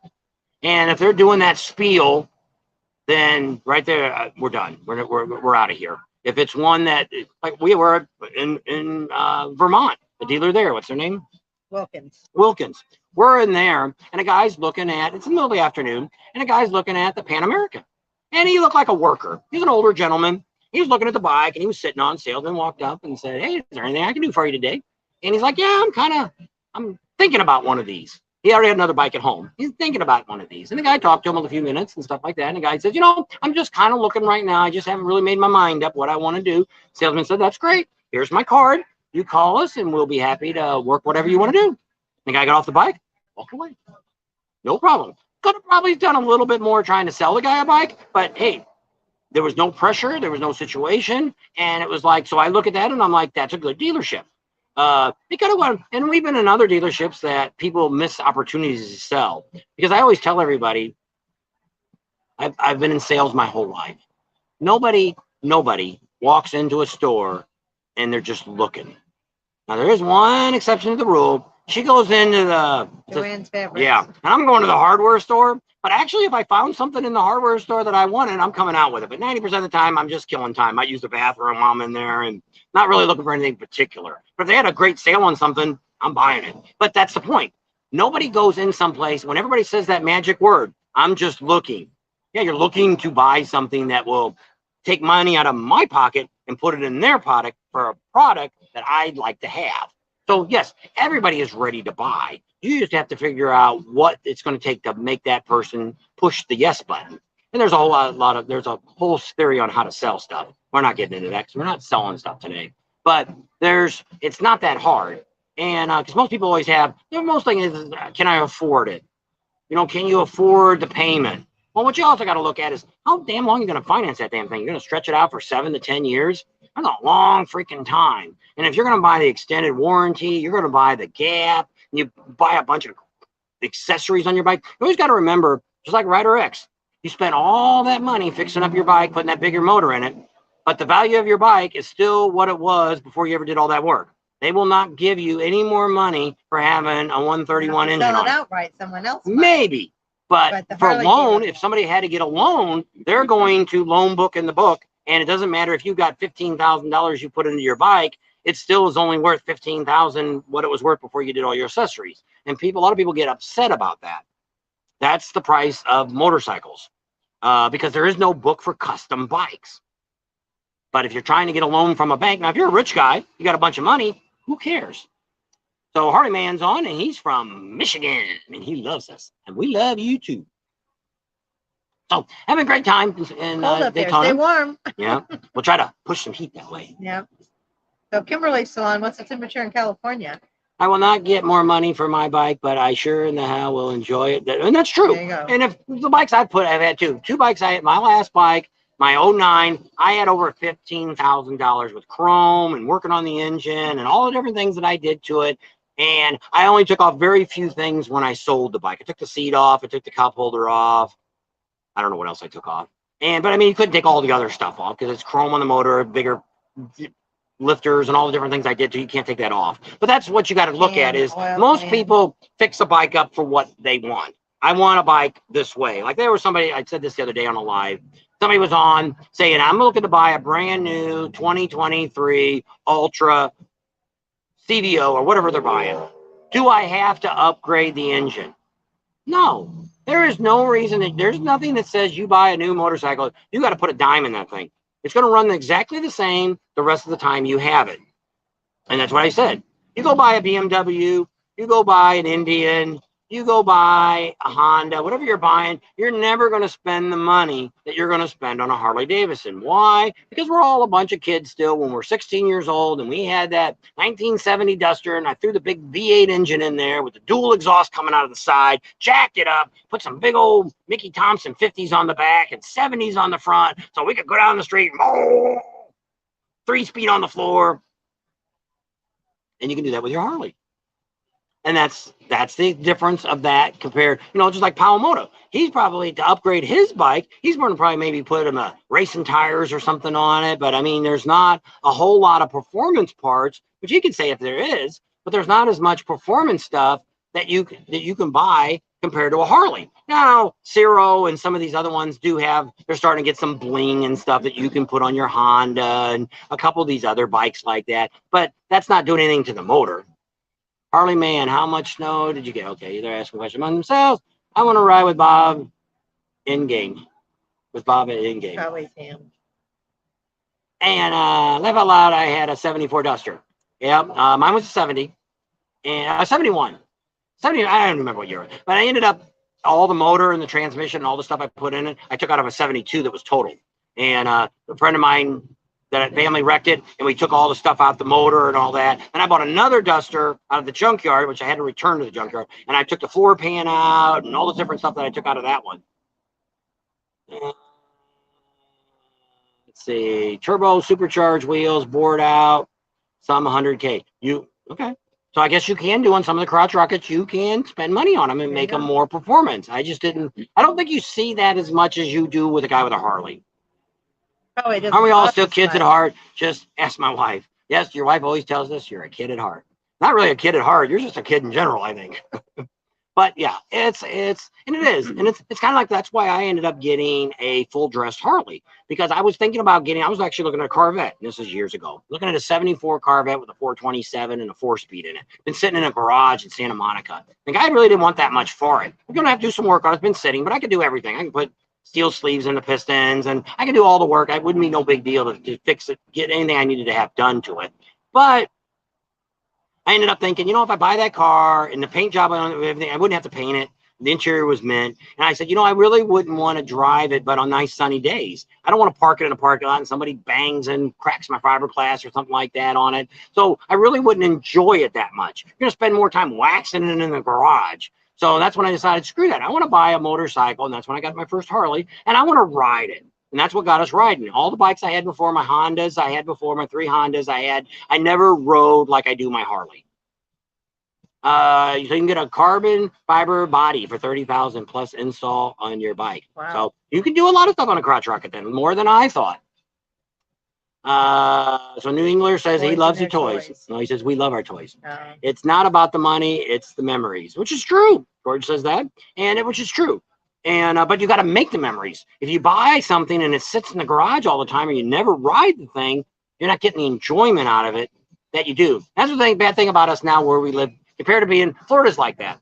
California's like that. By being in a state like this or California, you can ride your freaking bike all year long. And that's what makes it great. Because, maybe today I don't want to ride, but it's I'm in Illinois or I'm in Mississippi or I'm in Wisconsin Minnesota, where it's 30 degrees now. And I'm like, I don't really want to, it might be 50 tomorrow. We might get it out tomorrow, which I have rode in 50-degree weather when we used to live in Illinois. We'd pull it out and bike and ride up and down the street or whatever. Back then it was like summer, 50 degrees.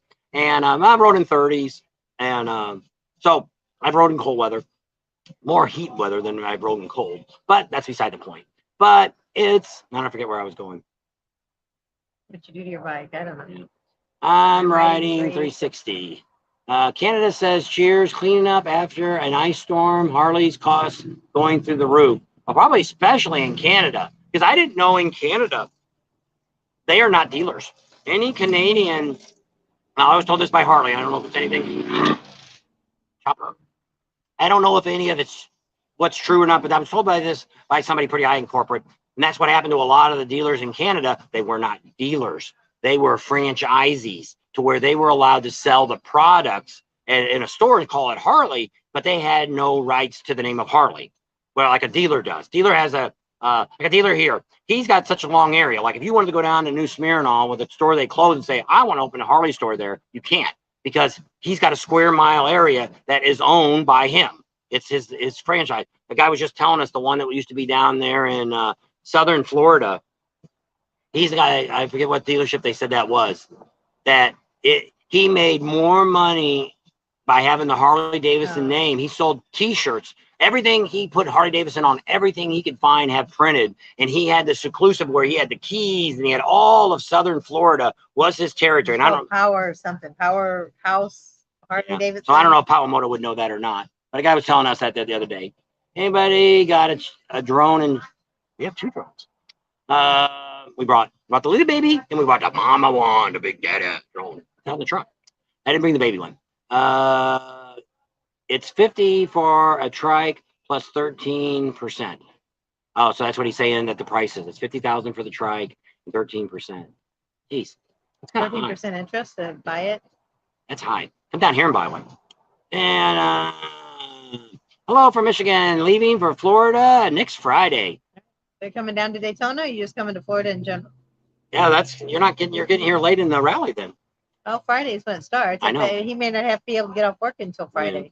Harley is more than just the name. The Harley community is awesome. I don't have that with my Beamer. No, you don't. But see what's happening with the Harley name is we don't have that like we used to have. When we first started riding in 2005, 4, when we get the first one. 2007 is when I bought my first Harley. And we got with the Harley group, and that's where I met Art, met a whole bunch of great people. And what was great about our dealership was they had one rule: ride and have fun. I guess it's 2: ride and have fun. And that's it. We weren't going to raise money for nobody. We didn't give a rat's ass about nobody. We were just us, and that's it. And we rode all over. We rode the Grand Canyon. We rode Saturday and Sunday, every Saturday and Sunday. Had rides and everything else. And then we eventually started doing our own rides. We took groups out and did stuff. We went to Oregon and stuff. I took a party up there, took a party up the coast all the time and did all, but I ended up doing a lot more rides probably by myself. But we went on some of the big ones that the dealership had and never could do the ride like the Sturgis and stuff with the Hog group. But they went to Milwaukee quite a few times too. That was before we were retired and we didn't have that much time to take off. Good evening, guys. Looking good. Hardy Frank's on. Hardy was already on. Maybe that was from this morning. So yeah, got 70 people on. Thanks for being on. Here's that thumbs up. Make sure everybody knows you care about all the hard work we do. Remember, we're the hardest working YouTubers out there. And somebody was on the channel the other day and says, I don't think you are. I'd bet money on that. I don't know anybody that spends pretty much when we start pumping videos out like this. Now that we're not getting up as early as somebody's a little slow moving in the morning now. So we're not really getting out of the trailer till 9 or 10 o'clock. But like last night, we were out all day doing getting stuff set up for the videos, and we didn't get back till about 8:30, quarter to 9. Just dealing with 8 hours. Yeah, wasn't really. This is fun. I do enjoy doing what we do. But this is what makes it really exciting, because we're meeting people just like this guy that knows Billy Lane, and he knows a bunch of people. And he called Billy Lane before we got there. This guy emails us and says, "I watch you, and I own this restaurant. Could you guys, I'm actually the one that caters the VIP dinner, and I'm also doing Friday the food for all the drivers and all that stuff." He also does bike builders breakfast. He's doing that too. Oh, yeah. So and we're like, we're already in Port Orange, and I'm like, so I wrote him back and said, maybe we can stop by for lunch. And so he never did answer because he's running the business. So he didn't answer. So I get there and we walk in the front door and we're like, "Is JoJo here?" "Who?" "JoJo. Isn't he one of the owners?" "Who are you?" "We're Bob and Tam." "Do you want to sit?" "I don't know. What?" "We were supposed to ask for him first." "Well, maybe you should sit first." Like, I said he sent us an email. Like, he sent you an email. Yeah. He doesn't email anybody. I'm like, yeah. Well, we ended up sitting there for 7 hours last night talking to him. Great knowledge, knew a lot of stuff, ate a lot of food. A lot of people he knows. Restaurant opened. His wife came back and said, "Oh, you guys back for dinner?" We're still here from lunch. And but it was really great. He had to meet his wife, and he kept apologizing for taking our time up, but he knew so many people. Like Billy Lane, he calls him his brother. They know each other so well, and they did some bikes together and stuff like that. And he's like, "I called Billy already yesterday and told him about you guys." And he says, "Oh, I remember that Bob and Tam. I talked to them last year." He says, "You give them special attention this year." So that's just really great. And it is, when we meet people, it's like meeting Rusty Wallace. When we see Rusty Wallace, he's like, "Hey, Bob and Tam, how you guys doing?" And it's like, that blows me away, because it's like, we're nobodies. We're just a couple that have a YouTube channel. But that excites me people remember us. To meet people. To us, Rusty Wallace, a lot of you may not be a Rusty Wallace fan, but I mean, that's when I really kind of watched NASCAR back in those days. I don't really watch it now. I couldn't even tell you. I guess we knew who was it you were rooting for at the last time? Oh, Kyle Busch. Yeah, so we know who the Kyle Busch is. But other than that, most of those drivers, I had no idea. I've never heard of any of those. Well, just because I saw an interview with him earlier that day, and he said that's the only race he's never won, the Daytona 500. So I was kind of rooting for him to win it, but he's young. They said he's like 37. They said that's pretty young for a race car driver. But he started when he was like 18, I think. So at Crispy K, that's one of the things. That's what we did when we first started with Harley. Is we joined the Hog group as soon as I bought the bike. I bought my bike out in Las Vegas, used. It was an 01, just a classic. And we came to the Harley store in town, and they were saying, "Hey, we're just getting ready to start a new Hog group." And we're like, chapter member. Okay. I'm like, okay, let's join it. I got nothing to lose. We don't really know anybody. We want to do some riding with people. And what better is, plus we don't know all the roads and stuff. We kind of just moved to California, so we didn't really know a lot. I knew a lot, but not a lot. We knew more about LA, not out in the Inland Empire. So we ended up meeting that Harley group. Well, she ended up being secretary treasurer for a while. Wasn't that your job? And she was on the Hog group board. She was a hog. Had to go to the pot training. Yeah, pot training. You had to get pot training. There you go, Ryder X. That's how she got it all started, back there in the pot training. You guys are good, genuine, American, fun, and honest. And that's one of the big things that when we first started, we don't get it so much now. But when we first started doing this, people would walk up to us and talk to us and meet us, and they're like, I just want to say you are exactly how you are on the channel. And it's like, well, when we first started YouTube, actually the first 6 months, we met a couple. Actually, they do RV videos. And we talked to them, and they told us a lot of the things that we do. One, if you don't have time, and this really hits a lot of YouTubers. If you as a YouTuber do not have time to answer a comment that somebody writes on your video, why should they watch you?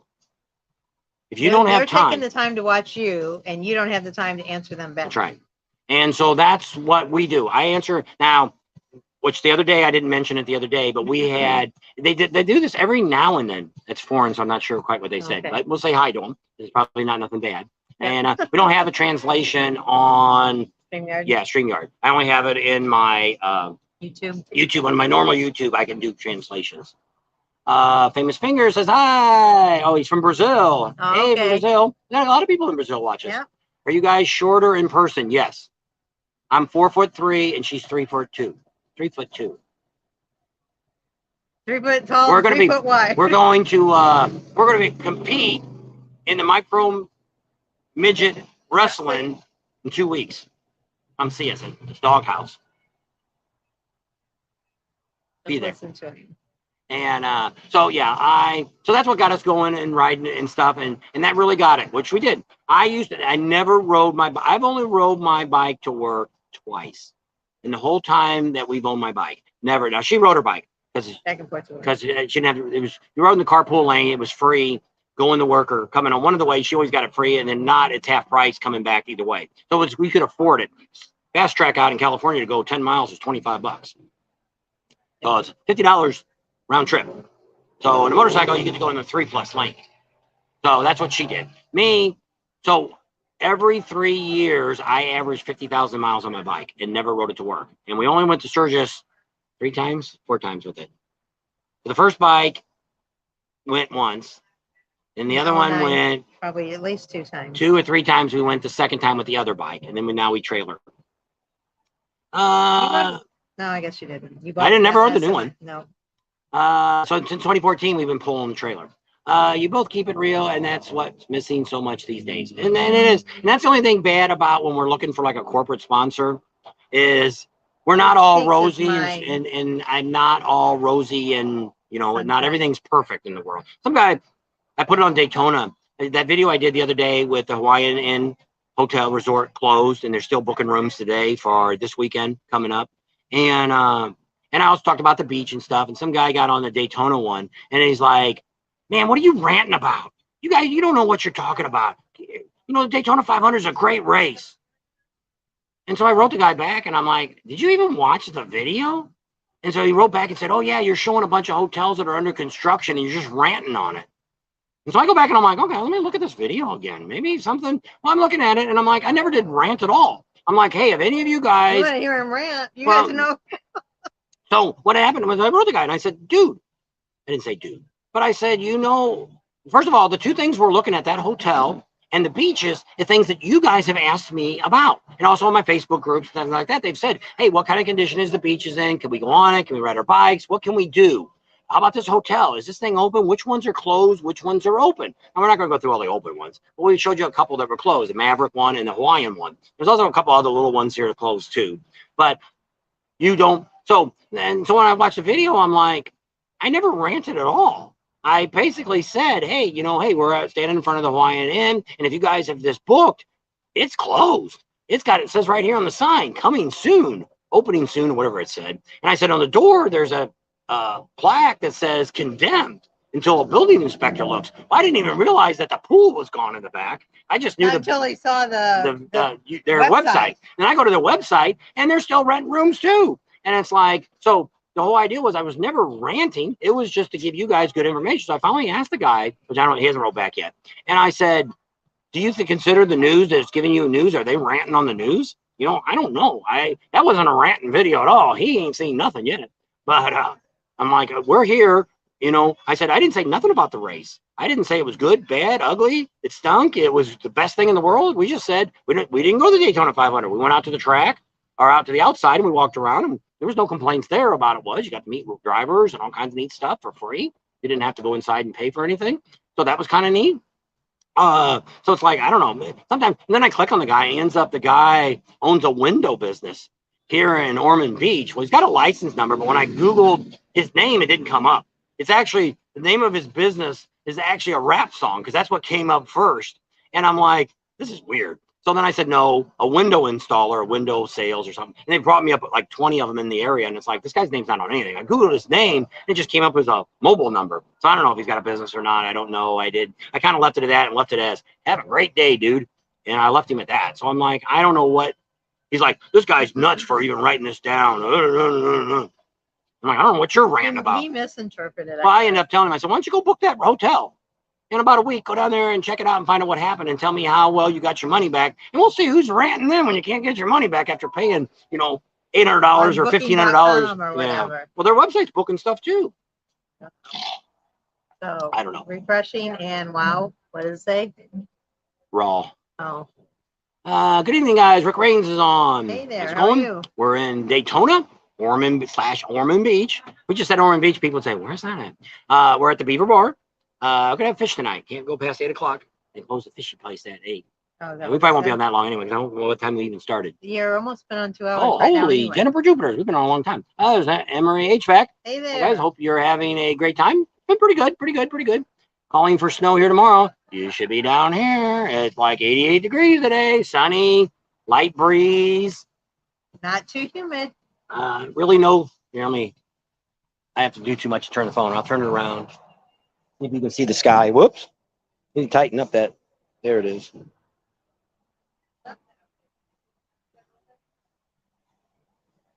A little bit. Oh, they're turning up the music now. Oh, it's party time. They're turning up the music. Oh, here they go. You might have to move. You must be thinking it's party time. Go ahead and get off.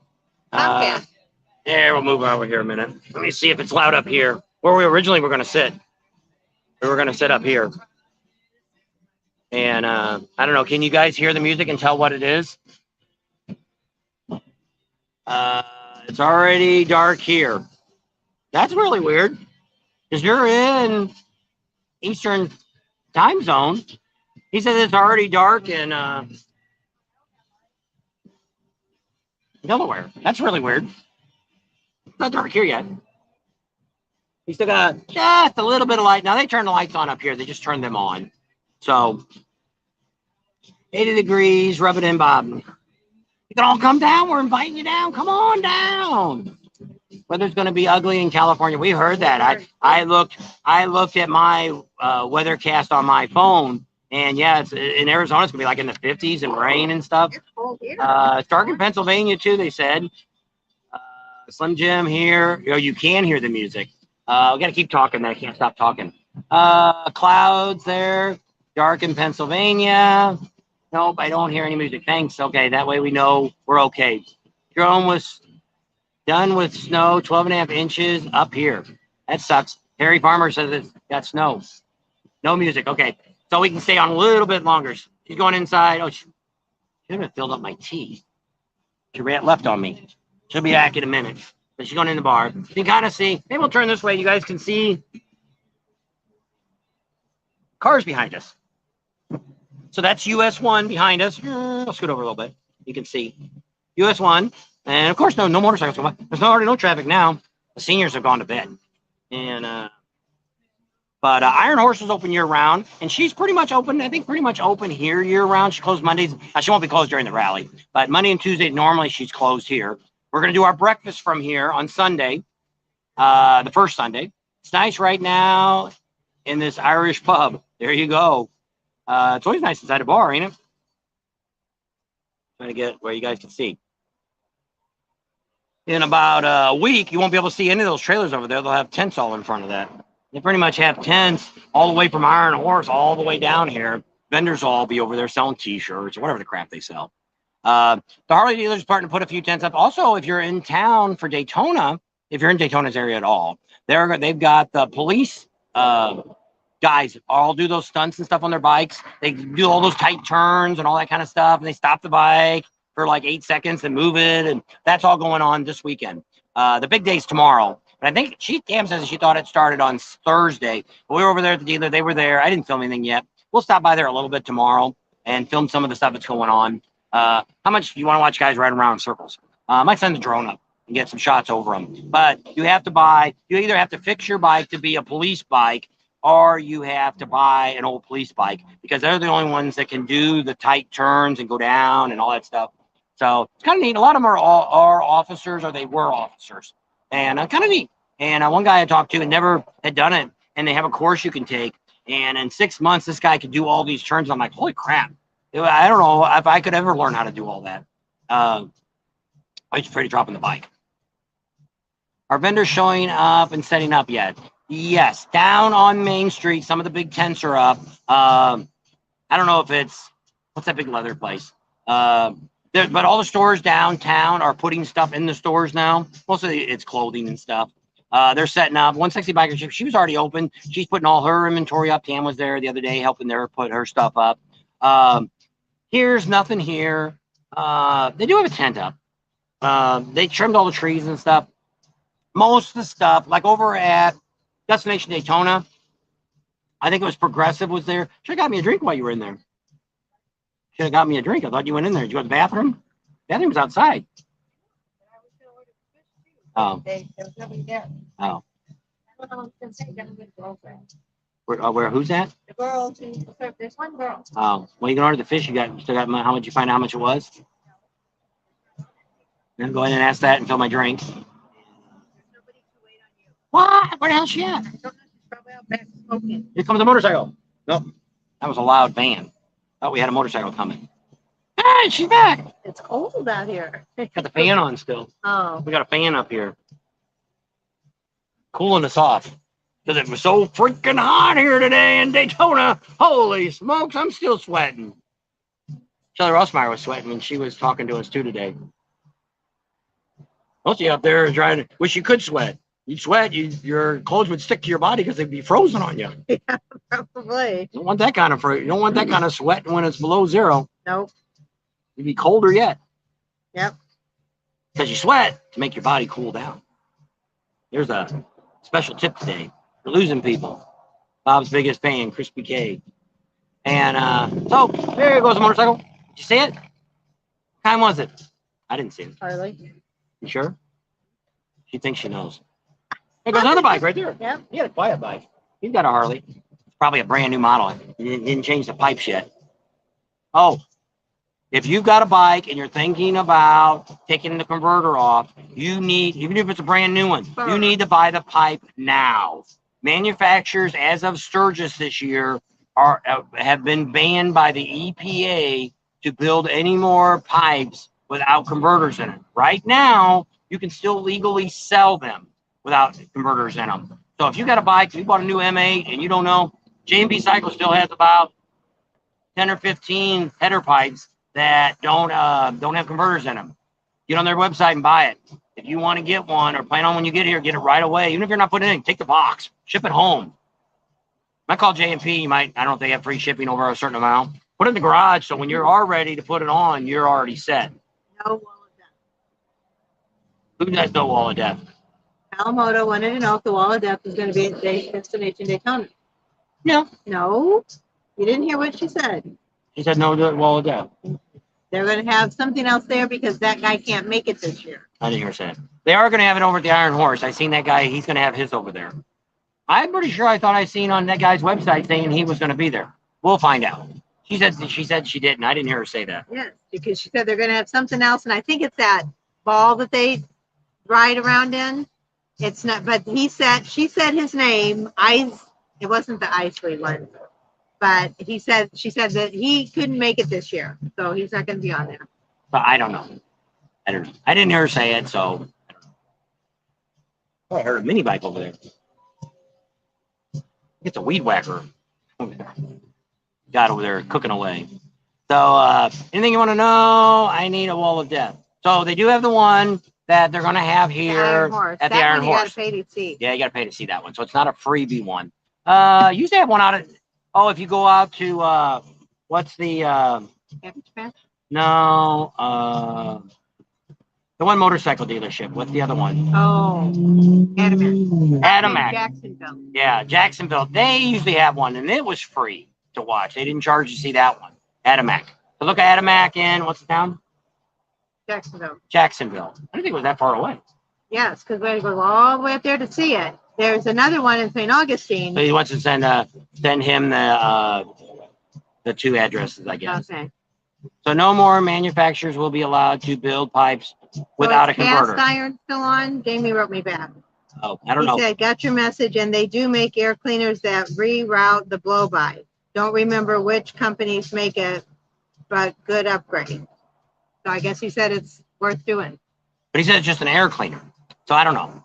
But if it's under warranty, I wouldn't worry about it until after the warranty, because if it starts doing it, you can make the warranty fix it.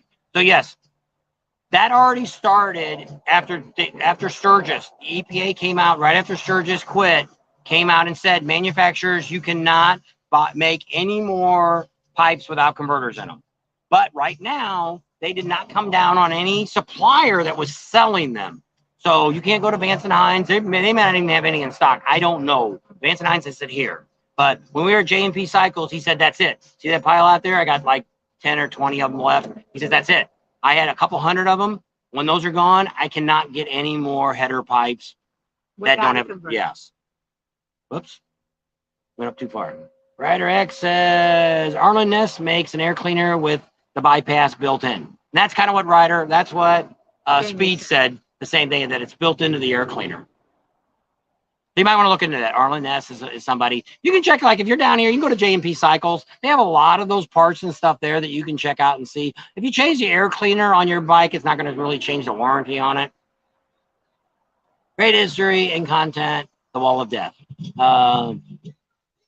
They only have up through February out.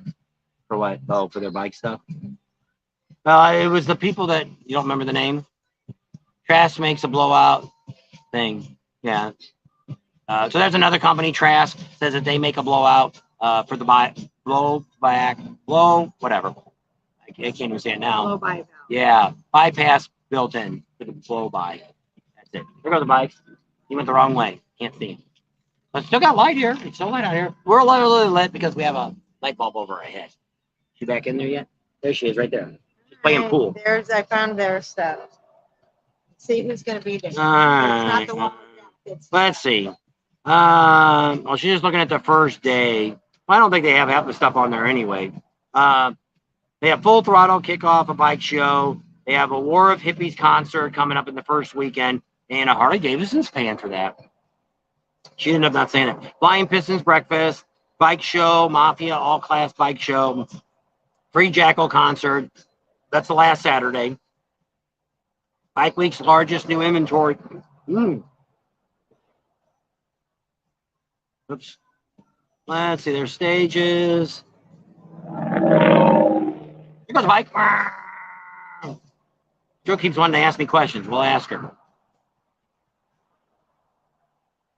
Wall of Death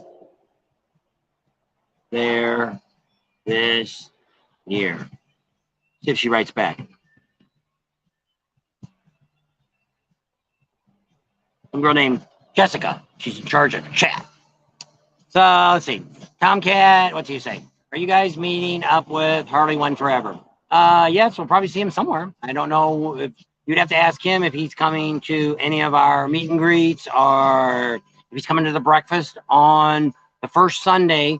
We're doing a meet and greet here with the breakfast. So anybody's allowed to come. And I don't know if Harley One's coming to that or not. Do you know if Harley One said what he was coming to of our events? No, not right. I don't think he actually really said which ones he's going to. I know Powell Motive wants to know our schedule.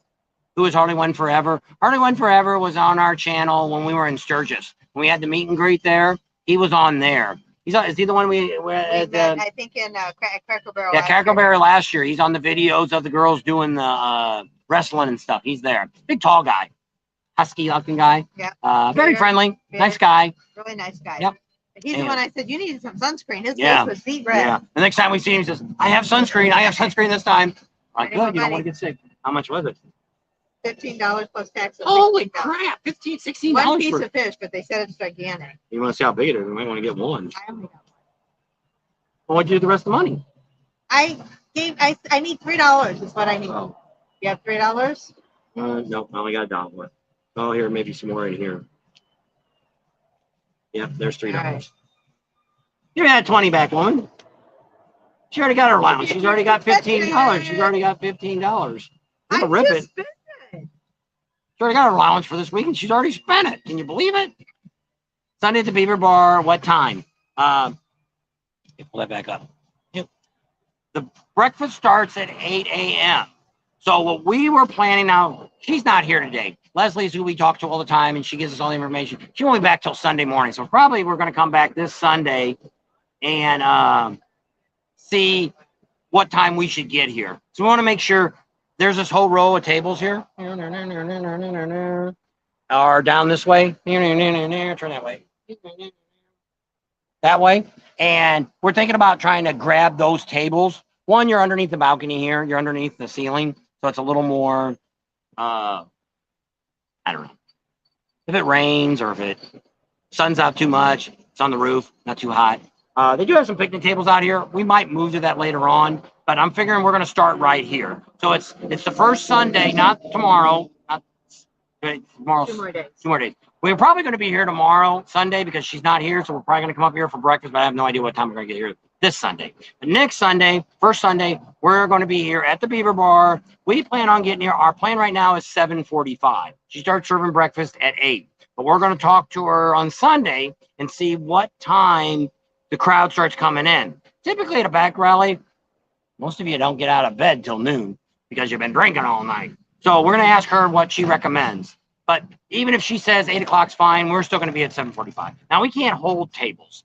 It just isn't going to happen. That's why we're trying to say if you want to be here at 7:45, come here, be here with us. You don't want to eat the breakfast, that's fine. They're not going to chase you off. But so that first Sunday, which is March 5th, okay, I'm going to Jessica. It's great to have you with us. Just to confirm, is this regarding Bike Week? Yes, it is. One lady want to know if I was still there. That's not me still here, woman. Answer my question. Sunday the 5th. With 69. Break open the piggy bank. All right, guys, I have to run. Hey, have a good night. Tell Tam I say goodbye. Oh, he might already be gone. At Rotten Wall is usually a destination Daytona during it, which it is. What she said today when we were talking to Shelly, I might have missed it, that they weren't going to be here this year. But yes, they've always been there. As long as we've been coming here, they've always been out there. I'll be there and I will have breakfast. Laugh out loud. And it's like $12 or something. But all the money goes to the veterans. No, I thought it was $12. I don't know. I just saw a poster somewhere. It said Myrtle Beach was $12, but it was all you could eat. Yeah. But all the money she gives to charity. I think it's a veteran charity. Local charity. So in Kamoto already put it down on his calendar. So it's down.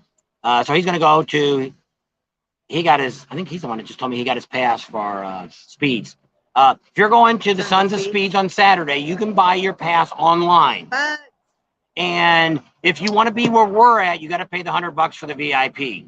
Normal ticket's $20, but the VIP you also get a dinner or breakfast or something. I think it's a dinner after the race. We may be there. We wanted to go to.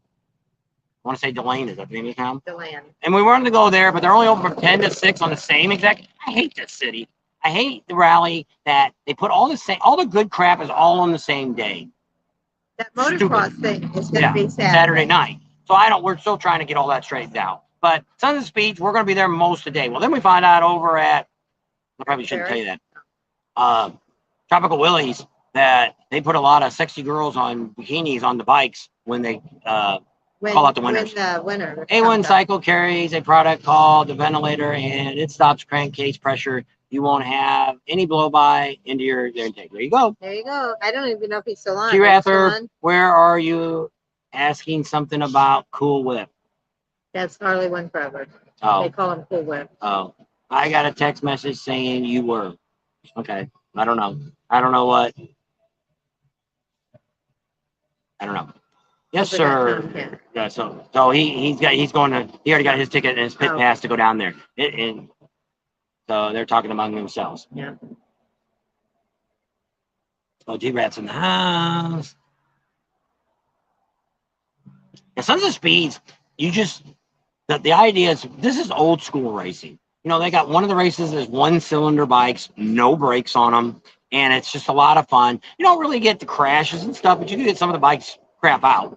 But it's just great. But being in the pits, you get to talk to all these people. And these guys are famous. You know, they're bike builders are there. And most of them will give you, the idea is the earlier you can get there, they're all sitting in there, like where their trailers, they got their bikes all lined up, and they'll talk to you and stuff. And if you want to put them on YouTube, you can do what we do, and that's fine. And it's just a really great time. I don't know how long they'll keep, you know, we were the first ones that ever do this down there. Last year there was nobody down there but us videotaping, people taking pictures and stuff, and nobody videotaping anything. And so we got tied in with them last year. Actually, the guy in charge is actually one of our subscribers. Yay! So it's kind of special. And that's what makes this so great. What we do is when we talk to these people, like the guy last night that talked to us for 7 hours at his restaurant, I think he was like you guys. He was so excited to meet us and sit there and talk to us. And he knew so much. And he was a bike builder and stuff. And it's like, you know, I'd love to go see his bikes. He even got a 32 Roadster at home. And Harley Frank says he's old. We're all old. I got to pull that up, but I can't read it all. I was told you wanted to know something about, meeting between everybody down there in Daytona, Cool Whip, Dave, and the boys. The only other meetup, because the Monkey Man's doing ones at Evan Black, and I don't know if he's going to do one over, he's having not all about costumes, but he's having the Fair and Exchange. There's Harley one probably. Yeah, I know. Cool Whip's in the house. And, so they were asking, what they were asking Harley One Forever was, if you coming to any of the things that we're doing?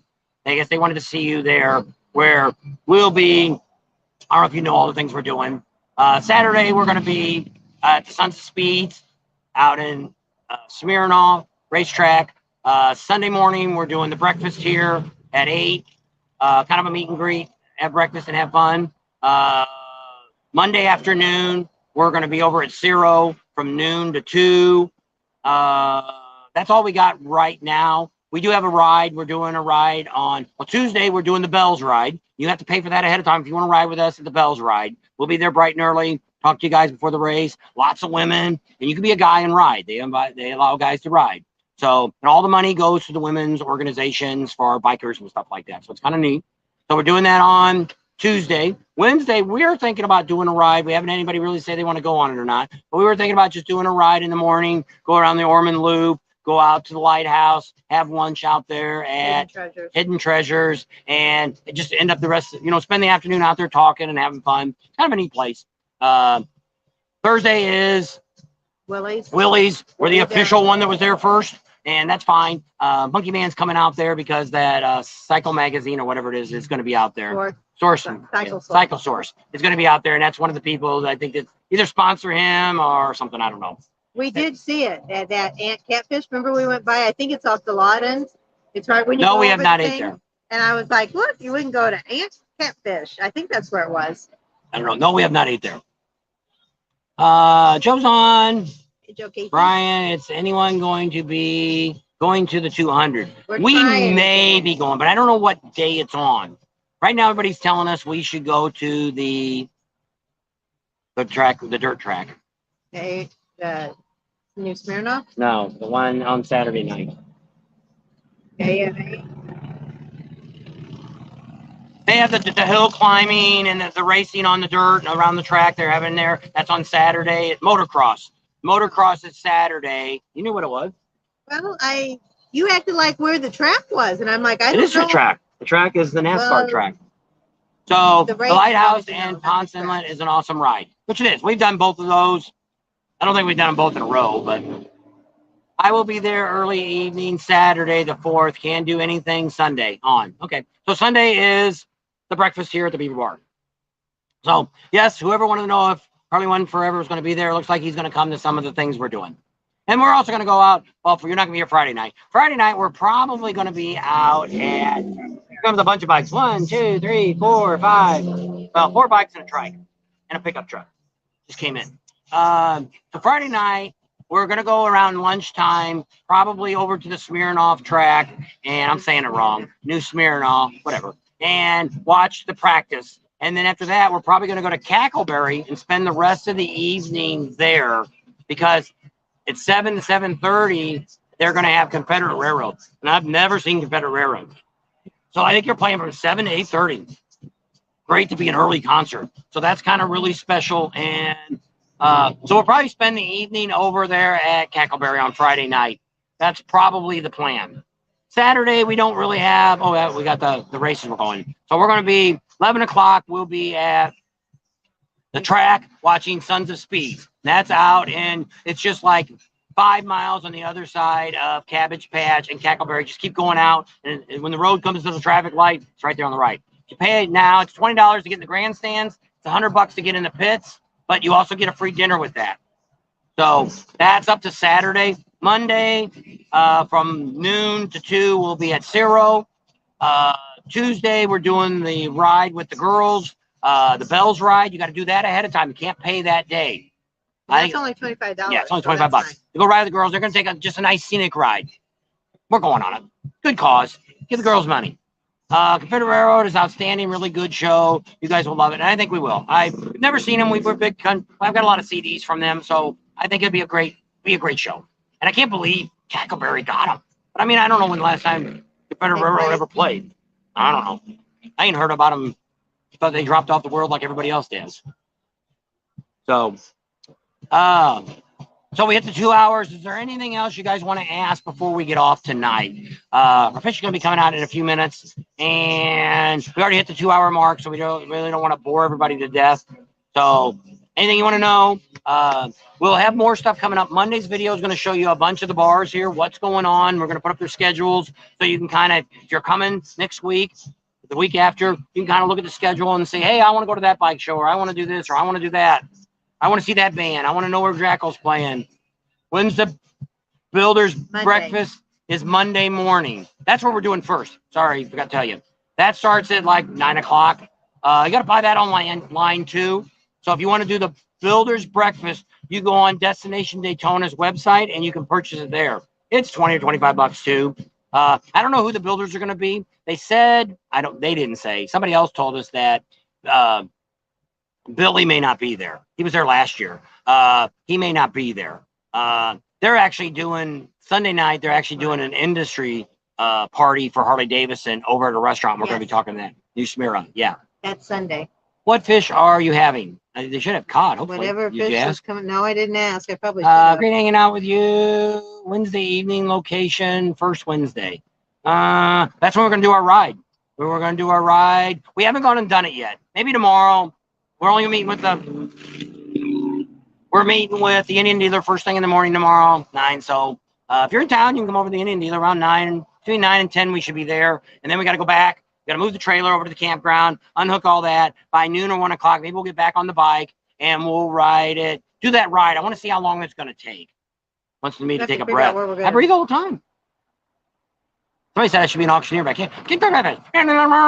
Sold. I don't know what the hell I said before that, but they don't know what they say before that. I don't know. We were at the Mecum auction. They had this one guy. Usually it takes me just a few seconds of listening to them, and I can hear what they're saying. This last guy, when he was there, he had a cowboy hat on. He was like, I didn't know why. 30,000, 31. Do I have 31? I'm like, I don't know what that guy's talking. And he was filling in for another guy while he went to the bathroom or whatever he did. Then he came back, and the other guy came back, and I'm like, all right, I can hear now. But you got to watch those auctions. Because like in Mecum, I don't know if they're all like that. I've never been to a high-end auction. But I mean, sometimes they jump $10,000 on the price.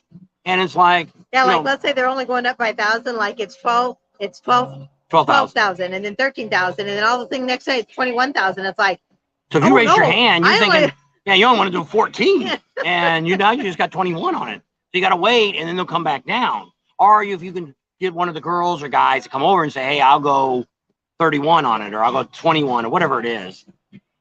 Stop and visit Yaya's. It's a good bar. I think I've seen that somewhere. I don't know where I've seen that. I don't know either. I've seen that somewhere. We haven't stopped there yet. There's another little bar down the street here too that a lot of people go to. I was thinking that today. It had an open sign. That one's right before you get to Destination Daytona. I don't know what it's called. It's on the right there. It's like a little green building. I don't know if they have any vendors around the back or not. But there's always it's one time we cut through there to get around the back. I don't remember what that little bar is called either. But somewhere I've seen the Yayas, but I don't know where it's at. I have to look for it. We did go to Last Chance, and that was called Last Resort. Last Resort. Went down there. They weren't really open, but we got to go inside. I didn't film none. What a hole in the wall it is. Their main bar is really outside now. It's got a sign that says bar this way. And I went out back, and it's definitely an old school biker bar. And it was pretty rough. And I don't know if they fixed it up before the show or not, but we got some video of that, and that'll be Monday's video. We got a whole bunch of stuff in Monday's video, and you need to watch it all because we're going to show you about 15 or 20 different bars, restaurants, and stuff you guys check out. And they're all short. There's nobody talking more than a couple of minutes, 3 or 4 minutes, and that's it. So we show you some really great stuff. You want to rent a bike? We still got a place that Heavy Ed over there, Midwest Cycles, still got Harleys to rent. And they're a little bit older ones. They're not brand new bikes, but they're a little cheaper than going to Eagle Rider and somebody like that renting. They got their shop that runs 24 hours a day. They got towing 24 hours a day. Great guy. Heavy Ed's a great guy. Bring that fish out or not? I don't know.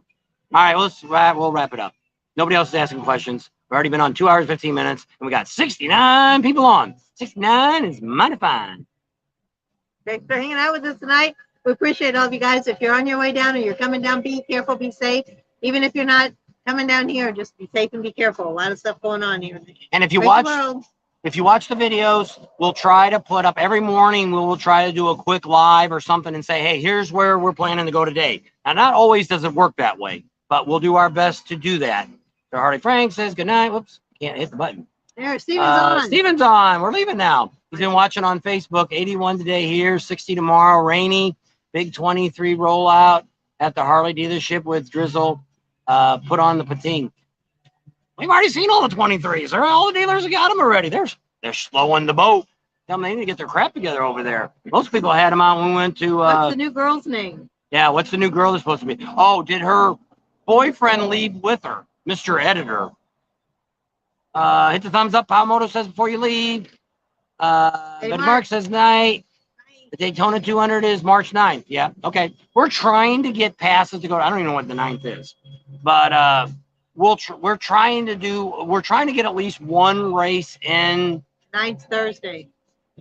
Well, at night. Well, it depends if it's a nighttime race or daytime race. But we got to look at all that yet. We're waiting to talk to the guy from American Motorcycle Association, AMA, and he's supposed to be hooking us up, and we're waiting to see if that happens. If not, if we get a pass, we may show up to all the races, but not hang out very long, just enough to get a few shots and go. Nobody's going to want to see us film a whole freaking race. You can watch that on TV.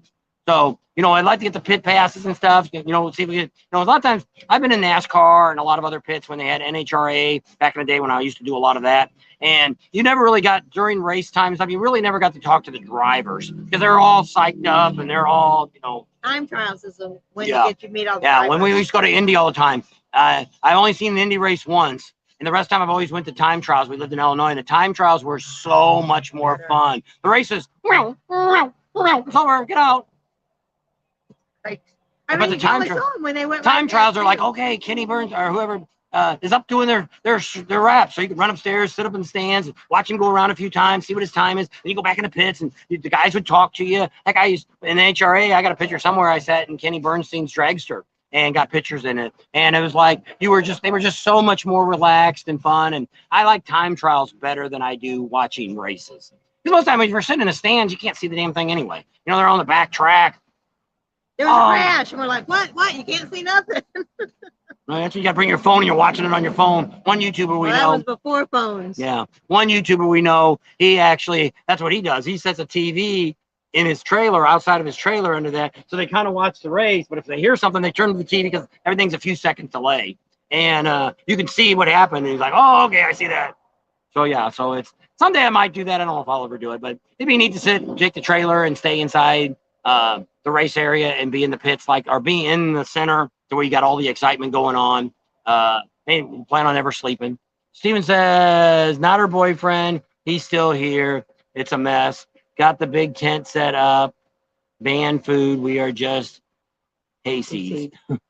Because they're slow on getting their stuff. They probably don't sell enough bikes, and that's what's bad about a lot of this stuff. That's like Rossmeyer's. I guess since Teddy bought it, they got a fish? I don't know. I'm going to go check. You want to sit So, yeah. So we're going to leave you at that, and we'll talk to you later, Steven. Or you can text us if you want to tell us some more stuff, or email us, whatever way you want to go.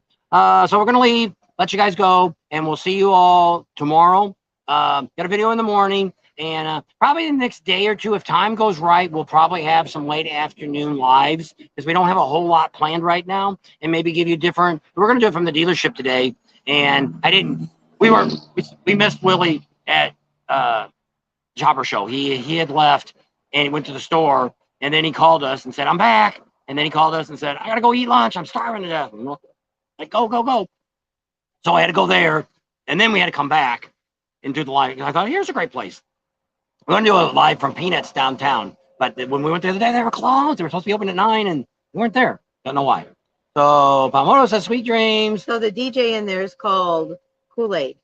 Oh, there's a DJ in there? Mm-hmm. That's the guy's playing all that loud-ass music on our channel.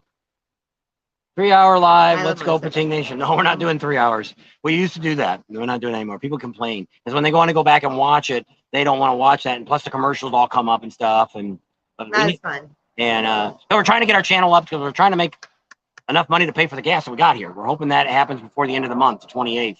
I'm cutting down days. I got a couple $100 more to make to break up, pay for the gas that we got here on.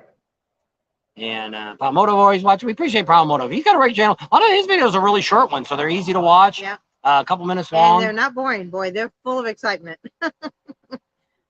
Okay, so we'll leave you guys here, and we're going to eat our fish, and we'll see you guys maybe tomorrow. Tomorrow's morning, you got to watch the video. Somebody screwed up big time again. Cost me a bunch of money. Holy Jennifer Jupiter's Batman. Tom Motor said check the full videos, too. The ones I get come up, it's the short ones. I haven't had a big one of yours to come up lately. I'll send you stuff tomorrow. God bless. Yep. Thank you, Stephen. Okay, Stephen. Take care. He's our inside person for Myrtle Beach. He's supposed to have a whole bunch of great rides to go on, Stephen, when we get to Myrtle Beach. So we might have a bunch of rides if you're in the Myrtle Beach area. He's been going out with a bunch of people riding. There's Cliff C, Pennsylvania Robot, who won the tent camping at Daytona giveaway. Oh, you're asking who won it? We got another one. Yeah, we have another one going on right now, and we will pull that name. I'll have to look and see how many people did it. First one, we only got like 2 people. A while ago, I had about 10 people. I just want to give everybody a full chance today to look. We'll announce that first thing in the morning. What's the breakfast Sunday morning? What's the breakfast? I don't know. Ham, eggs, bacon. Biscuits and gravy, probably. She's very old, very country. Yeah. Good food. It's all fresh cooked. They cook it here. Yeah. And I think it's pretty sure it's all you can eat. It's all money goes to veterans or to a charity. I'm not, to a local charity. I'm not sure if it's all, but she does it the same breakfast that you have in Myrtle Beach at her main store. So we'll see y'all later, and we'll talk more. Well, once we talk to her tomorrow or Sunday, we'll find out what the breakfast is because we'll probably end up eating it. And we'll find out what the breakfast is, and we'll see if she's going to do it, what she's going to do. And we'll give you a definite time to make sure you're here. Like I say, right now we're planning 7:45 on Sunday. Whatever it is, the 4th, 5th, whatever day that is. Can't get our calendar up. No, I don't know what it's doing. Sunday the 5th. So Sunday the 5th, 7:45, Beaver Bar. Be here with us. Breakfast time. Two Wheeling Tom's on. Well, Bob and Tam, hope you're all doing well. We're wrapping up the show tonight. We're coming on earlier because it's later here. Heck, it's freaking, what time is it? 6, almost 7 o'clock. See, so normally we come home, we come on. We're done by 7 o'clock. So we're done tonight by 7 o'clock. So we're doing some afternoon ones. We're actually getting more people coming on in the afternoon now than we do when we do a nighttime show. People. Yeah. So somebody's smoking dope. Smell it. Probably their DJ. No, DJ smoking. So we'll leave you at that. See y'all guys later, and look for maybe a live tomorrow and watch Tam get in trouble tomorrow morning. She's done it again. Bye.